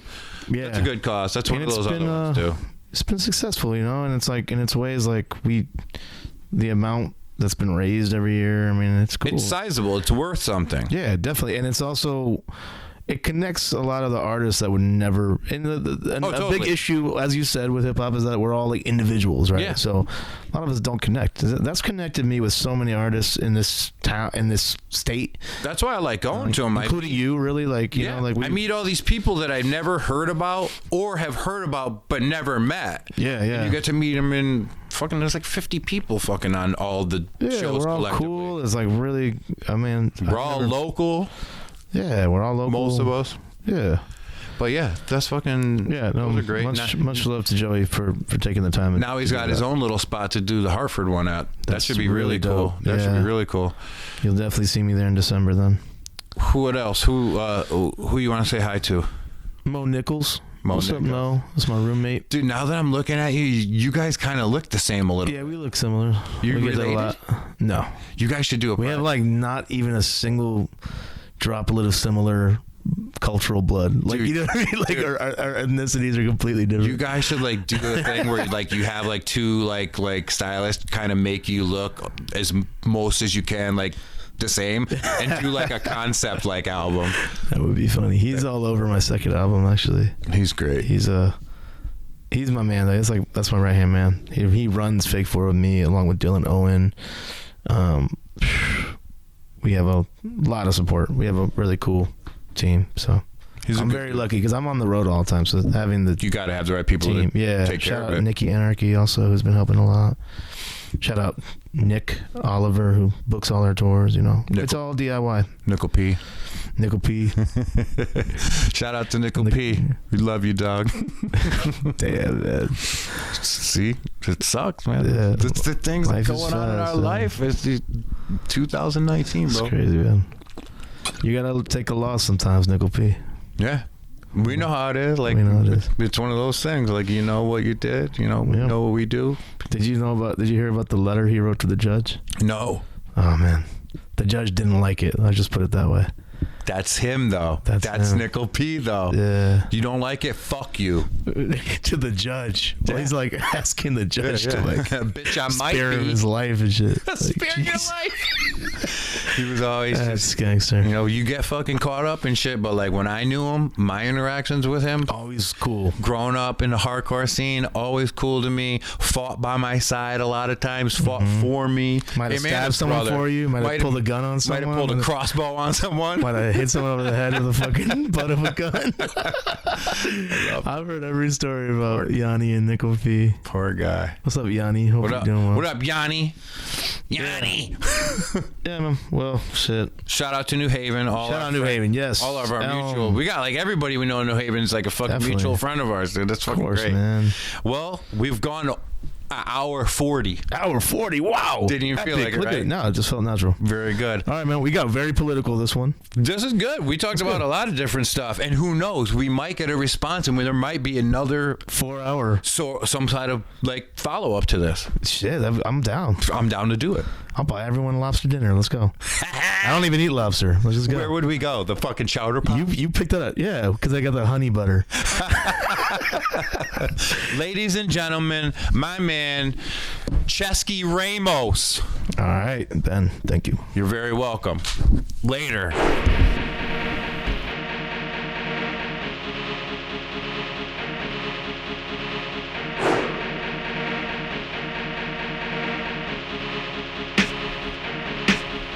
On the road again, That was a reference to Cormac McCarthy. 33 still singing fuck the police while the mark of the beast surrounds me through targeted marketing.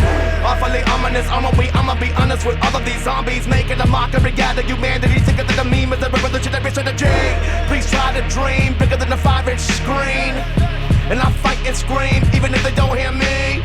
Never wanted to be anything better than anybody. Only when I think of possibilities for everybody getting a little more free, but we're still trapped in the prison of debt because of corporate greed. That's gangster shit. Keep most poor with a few stay rich. They tell me that's how it is, but I wanna believe in more than this. Been a captain of a slow sinking ship, got locked up cause a motherfucker never snitched. Life can change so quick. Grandpa's gone, little brother had a kid. Still singing these songs, don't know how to quit. They tell me that I got a Peter Pan complex, headed to my middle age, not grown yet.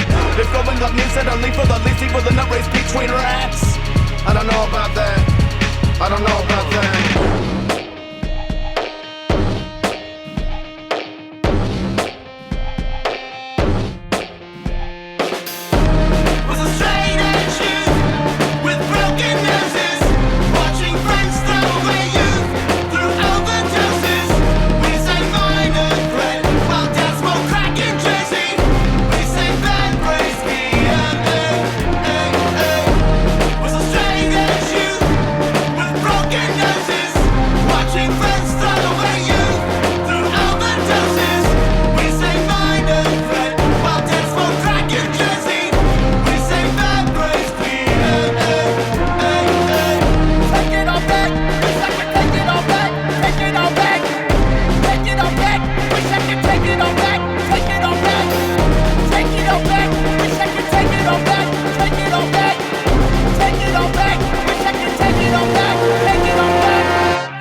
Silence feels so dumb. We've lost so many times, wouldn't notice if we won. Feel sorry for me, I am a human, self-aware. Please don't ignore me, I am a human, life's unfair. One by one we'll spill our guts on the floor. Whoa. One by one we'll dry up. Children burst into flames on a battlefield somewhere. But my insides are numb and I'm struggling to care. Feel sorry for me, I am a human, unprepared. Please just reward me, I am a human, you should care.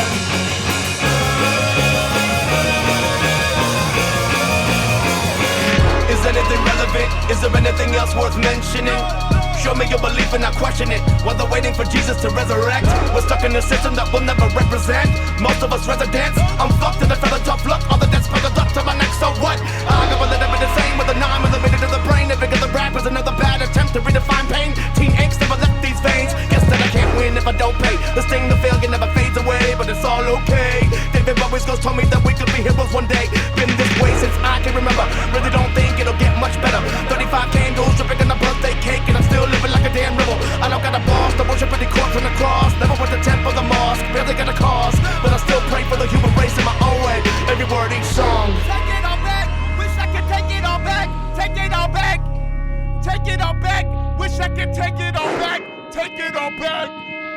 Take it all back. Wish I could take it all back.